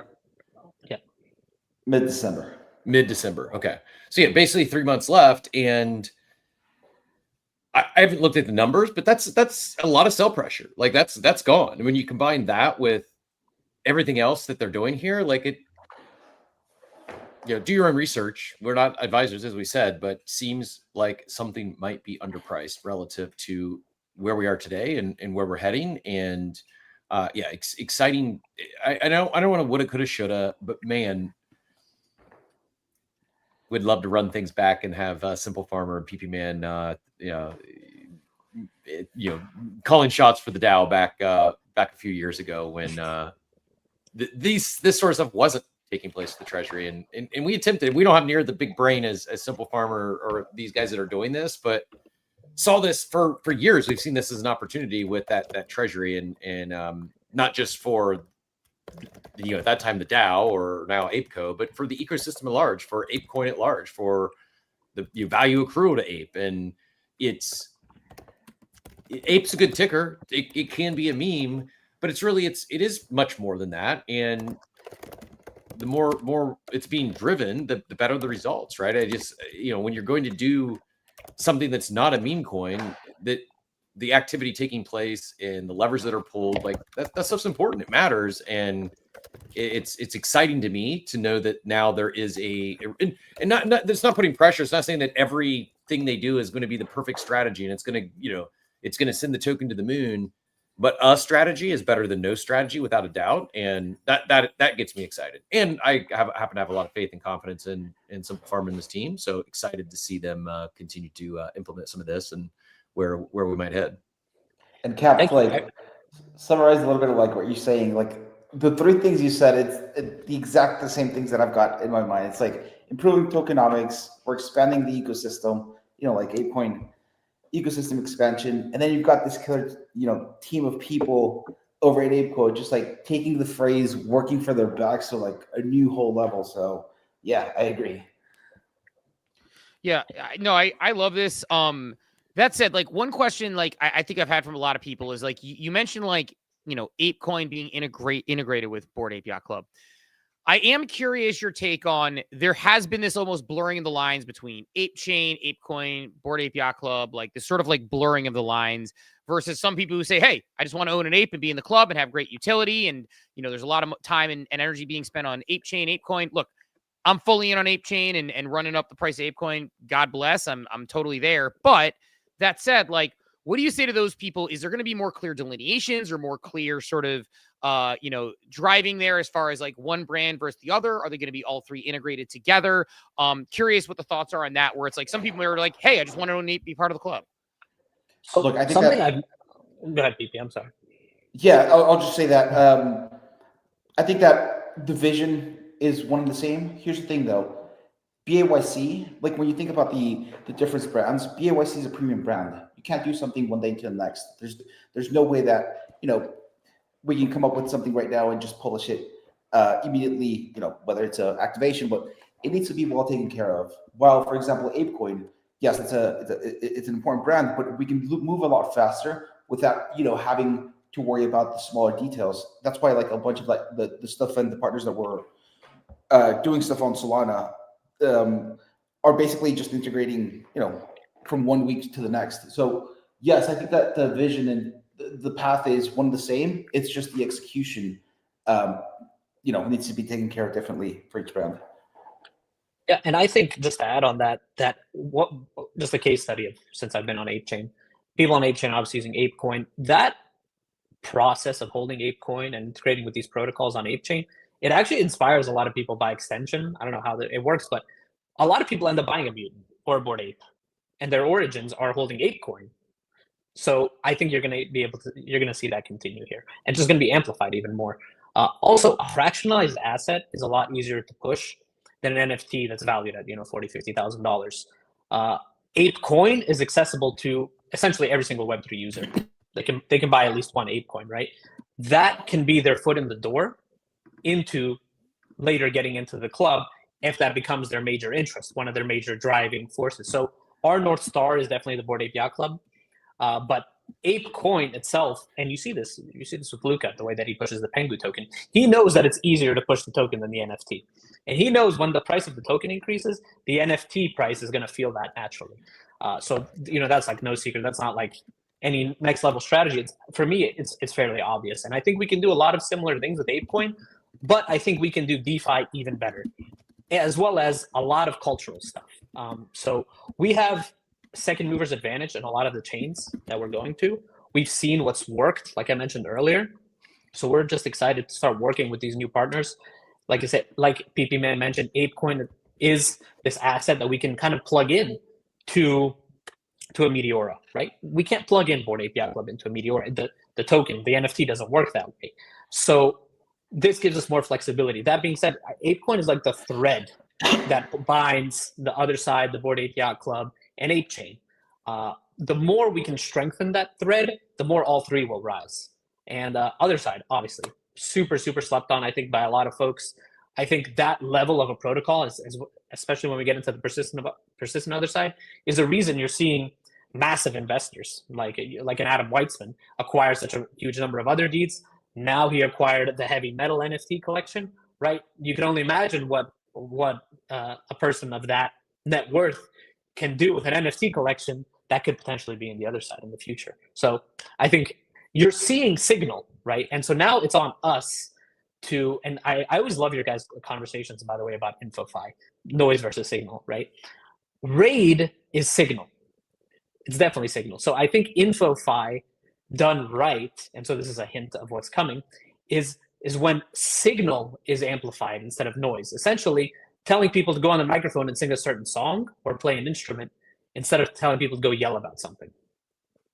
Got it. No, it makes sense. And just, to summarize, it's like BYC premium brand going to have it's still going to be sort of the club is the club, look for opportunities, ApeFest, other potential premium opportunities, but you can't do quite as much or aren't quite as many levers to pull versus like in ApeCoin, you can try to rise. And if ApeCoin does well, it's good for the club. Also probably means that, Yuga gets flushed with a little bit more money to do more stuff potentially for that club and kind of continue that circular economy. So it becomes a thing where the utility sort of one begats to the next is sort of like they're intertwined, but the club will still always have that premium position is kind of what I'm hearing.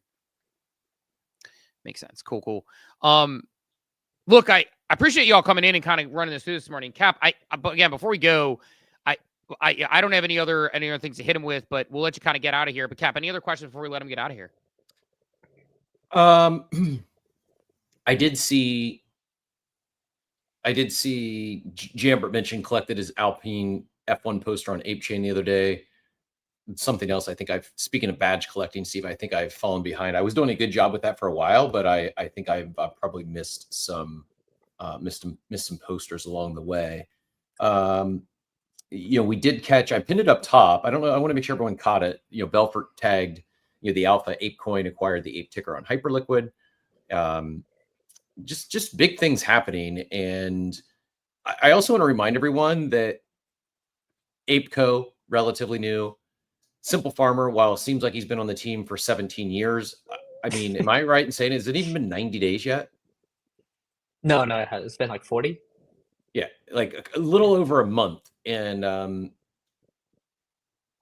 trying to choose my words wisely, Steve. I don't want to offend anyone or insult anyone, but I don't think the people who I would be intending to insult are even around anymore, or at least if they are, they're not paying attention. Like, not exaggerating. Like, I think that we've seen more done in those 40 days as it relates to Ape and DeFi than we've seen in that we saw the DAO do in its entire time that it was a DAO. Like, again, I'm not taking shots. This is a positive thing. This is a great thing for the current state. And it's just, I don't think they're stopping, right? Like, I feel, correct me if I'm wrong here, SimpleFarmer and PPman, but I feel like what you're doing is really laying the base, laying the foundational layer so that you then can go execute strategies and push things forward. But you had to get some of this stuff done. You have to get this raid launched to be able to do some of the other things that you might have in the back of your brain. Is that a correct take? Absolutely. Yeah. This gives us the foundation, not only in exposure on these chains, but also a massive user base. So we look at like Solana, 3.3 million active users daily, roughly, based on estimates. Currently, we're trading on ApeChain, Arbitrum, and Ethereum. Between the three, it's roughly 700,000 active daily users. So we're 5xing that exposure with one move, right? Love it. The potential exposure, of course. And so that's a big deal. And at the end of the day, Steve, I listen to your guys' show, and I know you guys talk a lot about hype, Pengu, and stuff. History is written by the winners. It's written by the victors. And it's been too long now for ApeCoin to not be in this winner aggressive mentality. And so these moves are just a signal of our repositioning in both of our narrative and our execution. So like I said, we're going to do a lot of winning, and for that reason, you're going to hear a lot more about ApeCoin. And I think people will be more happy to talk about ApeCoin. The nice thing is we have an extremely high all-time high, right? And you know what happens to charts when they're kind of bottomed and then they start moving back towards that all-time high. It can get really fun. So I'm really looking forward to the pretty picture we'll be able to paint.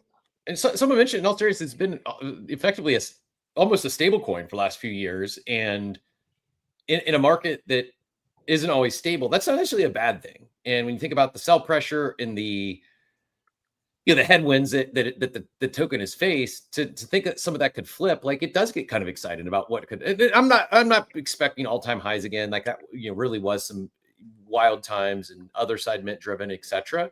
But to think that there is an upside here from where it's at, knowing what it's held through, and now that there is a very sharp, dedicated team working for those bags, like, I don't know, man, pretty exciting time to be in the Ape ecosystem, if you ask me. Absolutely. And the goal is to get long term, not in a month, but to get past those all-time highs, of course. It should be the goal. It is. We're going to aim high. We'll get as close as we get, maybe even exceed that expectation. Why not, right? Why else do we exist on the planet? Why else are we working daily, putting in hours on Web3 and crypto? We're going to aim high, man. Yeah. I love it. Killers indeed, Steve. Killers indeed. I love it. I'm like, look, this conversation, but actually, let me ask you before we let you get out of here, and I just like reiterate my excitement. Any other thing that we missed that maybe we didn't ask you about this morning related to Project Raid, anything else? We've got the space pinned up top. That's going on at 11 a.m. today. Tomorrow, we're going to see some stuff go live. I'll talk about what I'm excited about, but anything else you guys want to hit on before we let you all get out of here? And thanks for your time this morning. It's always early. SimpleFarmer, I think, SimpleFarmer's just one of the regulars at this point. Like I said, like, even in the waiting room, SimpleFarmer's participating in the chat, which we appreciate. But any other thoughts before we let you all get out of here? We'll be in the spaces at 11 a.m. Eastern, going into a bunch of detail of Project Raider what's to come for ApeCoin. So I'll see everyone there. Love it. Well, look, thank you both for coming on this morning. I am excited about this. Like, to me, like, again, as somebody who's relatively new to DeFi and learning about it and knowing the direction it might go, it makes me like, I think trying to play the bull case for ApeCoin to a lot of people was harder in the sense that it was like, hey, NFTs, great community, all the stuff that we all know to be true. Playing a bull case for ApeCoin when you are deployed across multiple chains and you are participating aggressively in DeFi and you're doing Wheel of Fate and activities like that, and you are doing things that drive activity on chain and activity within the token itself in particular, I think are so bullish ultimately to me. So I am really excited as a ApeCoin and Ape Chain enjoyer, and looking forward to seeing what you all cook up. So I'm sure we will have you all on again many, many times over in the future. But thanks to both of you for coming on this morning. We appreciate it. Thank you, guys. Right on. I'll see you guys. See you off. Cap, I mean, again, for a person who is deep within this ecosystem, we have sponsorships, we have, partnerships, we are always working with them.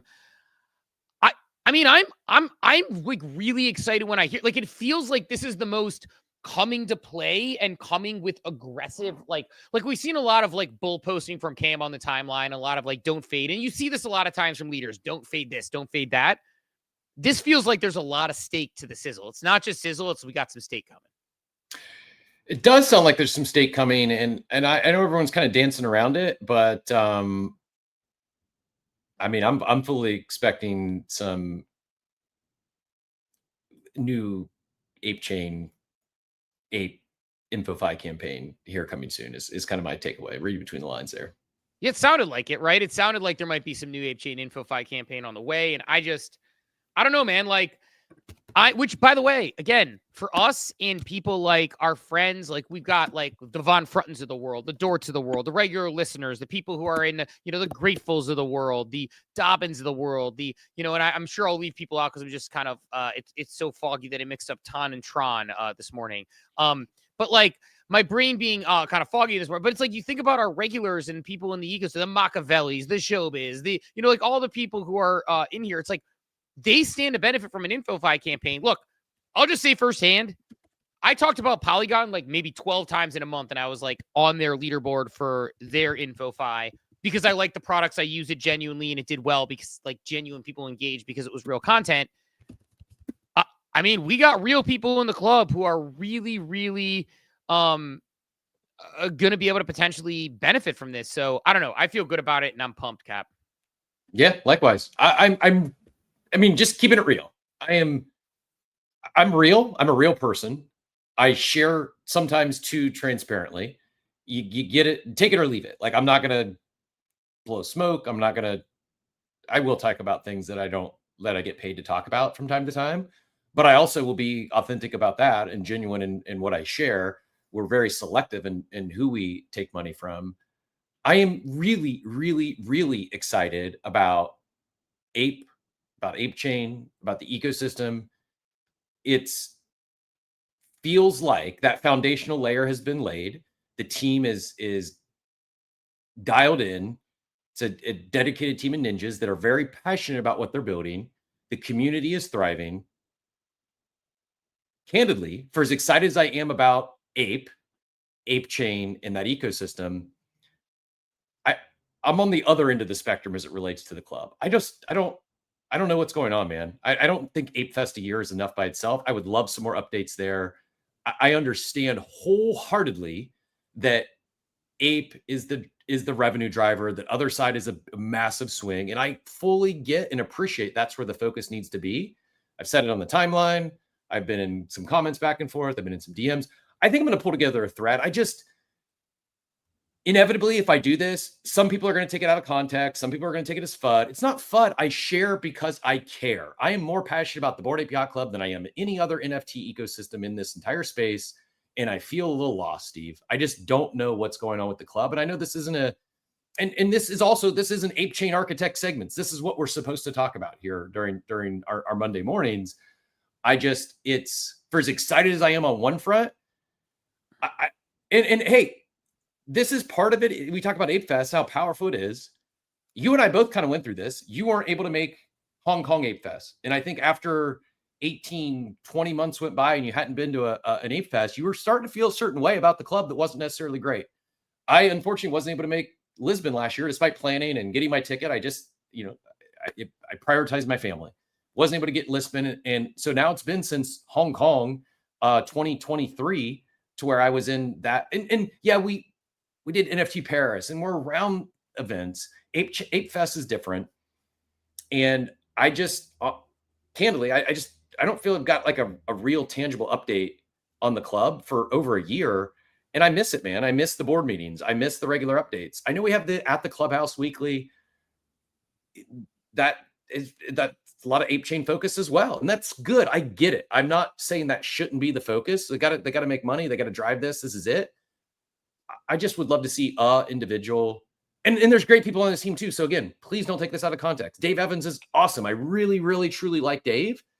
He's not active on X. And maybe there's some updates in Discords I'm just not seeing.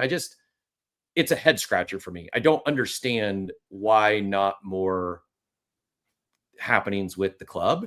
And because I do believe it's the greatest club on the internet. I do believe it's an incredible way to make friends on the internet. Like all that to be true, I just feel that there's so much more potential and upside with this club. And it doesn't need to be celebrities. We don't need to be on Jimmy Fallon, et cetera, et cetera. People want to be active. People want to be involved. People want to help. And, you've used the phrase, fanning to those flames for a while. I just haven't seen any fanning of the flames for a minute outside of Ape Chain and that ecosystem, which again, I fully get. I don't think it like that takes a team of people. That takes a team of really talented, sharp people who understand DeFi and are doing all the stuff that SimpleFarmer is doing. Like much respect, very much needed. There's also great people still on the Ape team. We had ApeCo, there was going to be BAYC LLC, and it feels like not even a second. It feels like a third priority right now. And it is what it is. I get it. I don't think it takes nearly as much of the lift or the capital or the infrastructure to get the Bored Ape Yacht Club community and that ecosystem excited and engaged. And maybe it is this InfoFi campaign where I don't know. I don't know anything. I've not been told this. I'm purely speculating. So don't think that SimpleFarmer is feeding me something in the chat that's not public. I'm just guessing. Part of me trying to connect some dots and thinking what may swing some of that back to the ape ecosystem, the Bored Ape Yacht Club.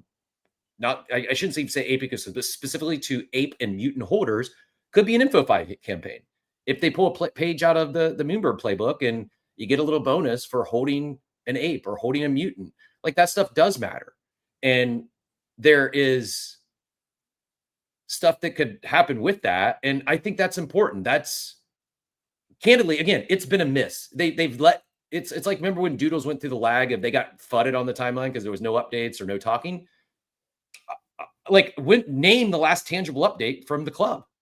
I mean, other side, to be fair, other side is an update larger than the club. Yes. But it has other things involved too. And I agree with you. I'm not disagreeing with you. I was saying, to be fair, I think a lot of concentration on other side makes sense. And that's sort of a club initiated thing. But I also airdropped. Yes, I agree. And you know what? Ape Chain is also part of the club. ApeCoin is also part of the club. All parts of the club.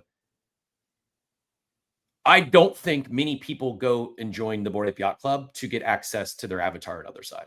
Maybe someday, just not today. I don't think, do people that get active in Ape Chain end up buying a mutant or an ape? Yeah, absolutely. But then what? Well, we've talked about this as far as okay, so I'll give examples. I'm going to be very, very tactical in my response to you because I'm largely out of trouble. No. I'll be very tactical in my response where it's we heard about Gordon working on some really cool thing, hire Scott commenters and do a treasure hunt, right? You could get him at a rate. He works for A16Z. You got A16Z in your. It's hire him. Work on a treasure hunt. Again, do something decentralized like that. That's really fair and awesome. Do one of those every quarter as a quote unquote. It's that's your golf outing, right? A lot of people go to a golf outing and go to a scramble with the buddies. Do a decentralized one. Do it another side. and have people actually in other side scrambling around in groups and as a treasure hunt to do something like that. Run parkour events for the club, specifically in other side. Do it not in other side. Do things outside of other side, like have a quarterly event. The other thing we talked about, which most NFT brands don't do, except VeeFriends really well, is you have all these retail holidays, use them. Give stuff away, sell things, like have activations around those retail holidays and those retail moments where you could do a charity event around Thanksgiving that, it's a little crowded, so you could pick other times, but that could get you positive PR. You could do, events that are, like different events online as a group, but like find ways. I think to your point, there are probably low lift ways or medium to high lift ways as well to engage the club that isn't just Ape Fest once a year. And I think to your point, it's like, I think if there was a quarterly event, like that would at least be a start, right? Yeah. And real quick, the other thing. Okay, I was gonna say the other thing real quick that I mentioned. Sorry, this is my ADHD brain went the wrong way. Do the Moonbirds thing, like get on the horn and have somebody who's grinding for those airdrops from those various protocols, because that's the other thing that could happen for the club. If you talk about club opportunities, is if people are grinding for airdrops from various protocols, the way that, Moonbirds has been doing, the football.fun packs, things like that. That sort of thing is like, oh, but I hold it, but then I get these things by holding it because people want access to this high quality club. So I think that's the other thing. Sorry, go ahead, Cap. That's my point is, Spencer has done more for Moonbird holders in the last few months than Ape and Mutant holders have received in the last couple years. Right. It takes work, but it's like, that's the sort of stuff that it doesn't have to be free magical internet money coming from the club or Yuga. It's these collaborations, these partnerships. And I again, wholeheartedly understand the focus on ApeChain, ApeCoin, other side. Let's just not forget about the club because it is great. And it feels like it's been a little forgotten about. I also have a hot take that I'm going to steal from someone that I'm not going to out them, but as a NBA builder, Coffee with Captain's an NBA brand. I have built Board Shorts as an NBA brand. Building decentralized brand building is very challenging. It's very tough. And I think that it might be time to let NBA die. It might be time to bring the reins back, build just more of a centralized IP, similar to what they're doing with ApeCoin and ApeChain. And not saying not saying they'd lose their IP rights. I just don't know it, because if you think about like last year, we had 4 pillars. We knew exactly what the goals were for the club, what the 4 pillars were for the club. NBA was one of those. Doesn't feel so much like a pillar anymore. I know it's still there. It just doesn't feel like it's an important pillar of the club. And I don't know if it's one of those things that you can kind of have 1 foot in, 1 foot out. And I think it either needs a lot of attention, a lot of resources, a lot of focus, a team leading that, or pull the plug and go a different route. Again, I probably need to should put some more thought to that before I said it out loud, because I am almost certain some of this will be taken out of context and prior to getting fudded in group chats for fudding, which I'm not fudding. I'm sharing because I'm caring, Steve. Yeah, I feel you. Share because you care. I am with you, and I agree. It's it's definitely again, it's funny because it can get taken out of context because we're super excited about ApeCoin. We're super excited about Ape Fest. We're super excited about ApeChain. We're super excited about Bored Ape Yacht Club. We're part of that club and have been for a long time, held all the way up, held all the way to here since basically the beginning. But yeah, I agree. I think it's like a thing where it's like, I mean, we've been saying since the beginning of Bored Ape Yacht Club, like someone in charge, regular activations, regular sort of like what is the strategy that you can put together that'll really get out there to be like, okay, like have conversations with, again, like I'm making it up, like Katana's got an airdrop coming. Have a conversation with Katana. Really good group of people. Probably could say like, hey, like, can they get a boost on your platform? Can they get can we get a, allocation to the airdrop? Like, go to the Kaido leaderboard and just pick out every single one of those and go to, the wall chain leaderboard, every single one of those and say, hey, can we get a very small allocation for apes? Like, Genome's constantly doing drops there. It's like there's some tie-ins there. I know Somnia, there were some good tie-ins that they had there as well that some people did well with them. I didn't farm Somnia. It was a little bit of a difficult farm and wasn't always like, it was kind of clunky, which they even, Paul Thomas admitted. But like, those are the types of things where it's like, I understand why no one is working on behalf of that. It wouldn't be the worst idea to hire someone to work on behalf of that or hire people like, I mean, like, look, like we had EJR on the show last week, launching his own project. So obviously more committed now. Dude has an allow list to everything, access to every single presale. It's like people like that are valuable for. And I went this route, not to put a damper on the end of the space. I went this route because I'm excited because it's possible because we're seeing it happen right now. We're seeing it happen on the in the other division. We're seeing it happen with Ape Chain. We're seeing it happen with ApeCo. It's happening, and that's it. So I remain optimistic and very long. I just I am excited for Ape Fest next month, and I'm sure I'll come out of that feeling differently. I'm sure I'll feel a different way than I feel right now. I think it's challenging to go a full year knowing that not everyone in the club can make it every year without any major moments in the club. And that's kind of where I feel I'm at. I'm not trying to be crass. I just can't think of a single thing that the club has done that's not other side or Ape Chain related since last Ape Fest. Yeah, and I feel you, man. Like, and to your point, like I really enjoyed Lisbon. I really enjoyed everything the club did, and they went all out there. Vegas is coming up. The Complex Con tickets is a nice bump. Awesome. That we got. It's awesome. Love that. That's a good example of something. But how about the person who can't make it and they're not there? Like, is that it? Is that and if that's what it is, okay, just let us know that as well, and we can readjust our expectations. Because I'll speak for myself as someone who's been in the club since Mint. My expectation is membership comes with more than an annual event, comes with more than just an annual Ape Fest. It comes with more than other side. But if that's what it's going forward, then okay. Yeah, just got to be ready to handle that accordingly. And I agree with you, man. I would like a clubhouse update.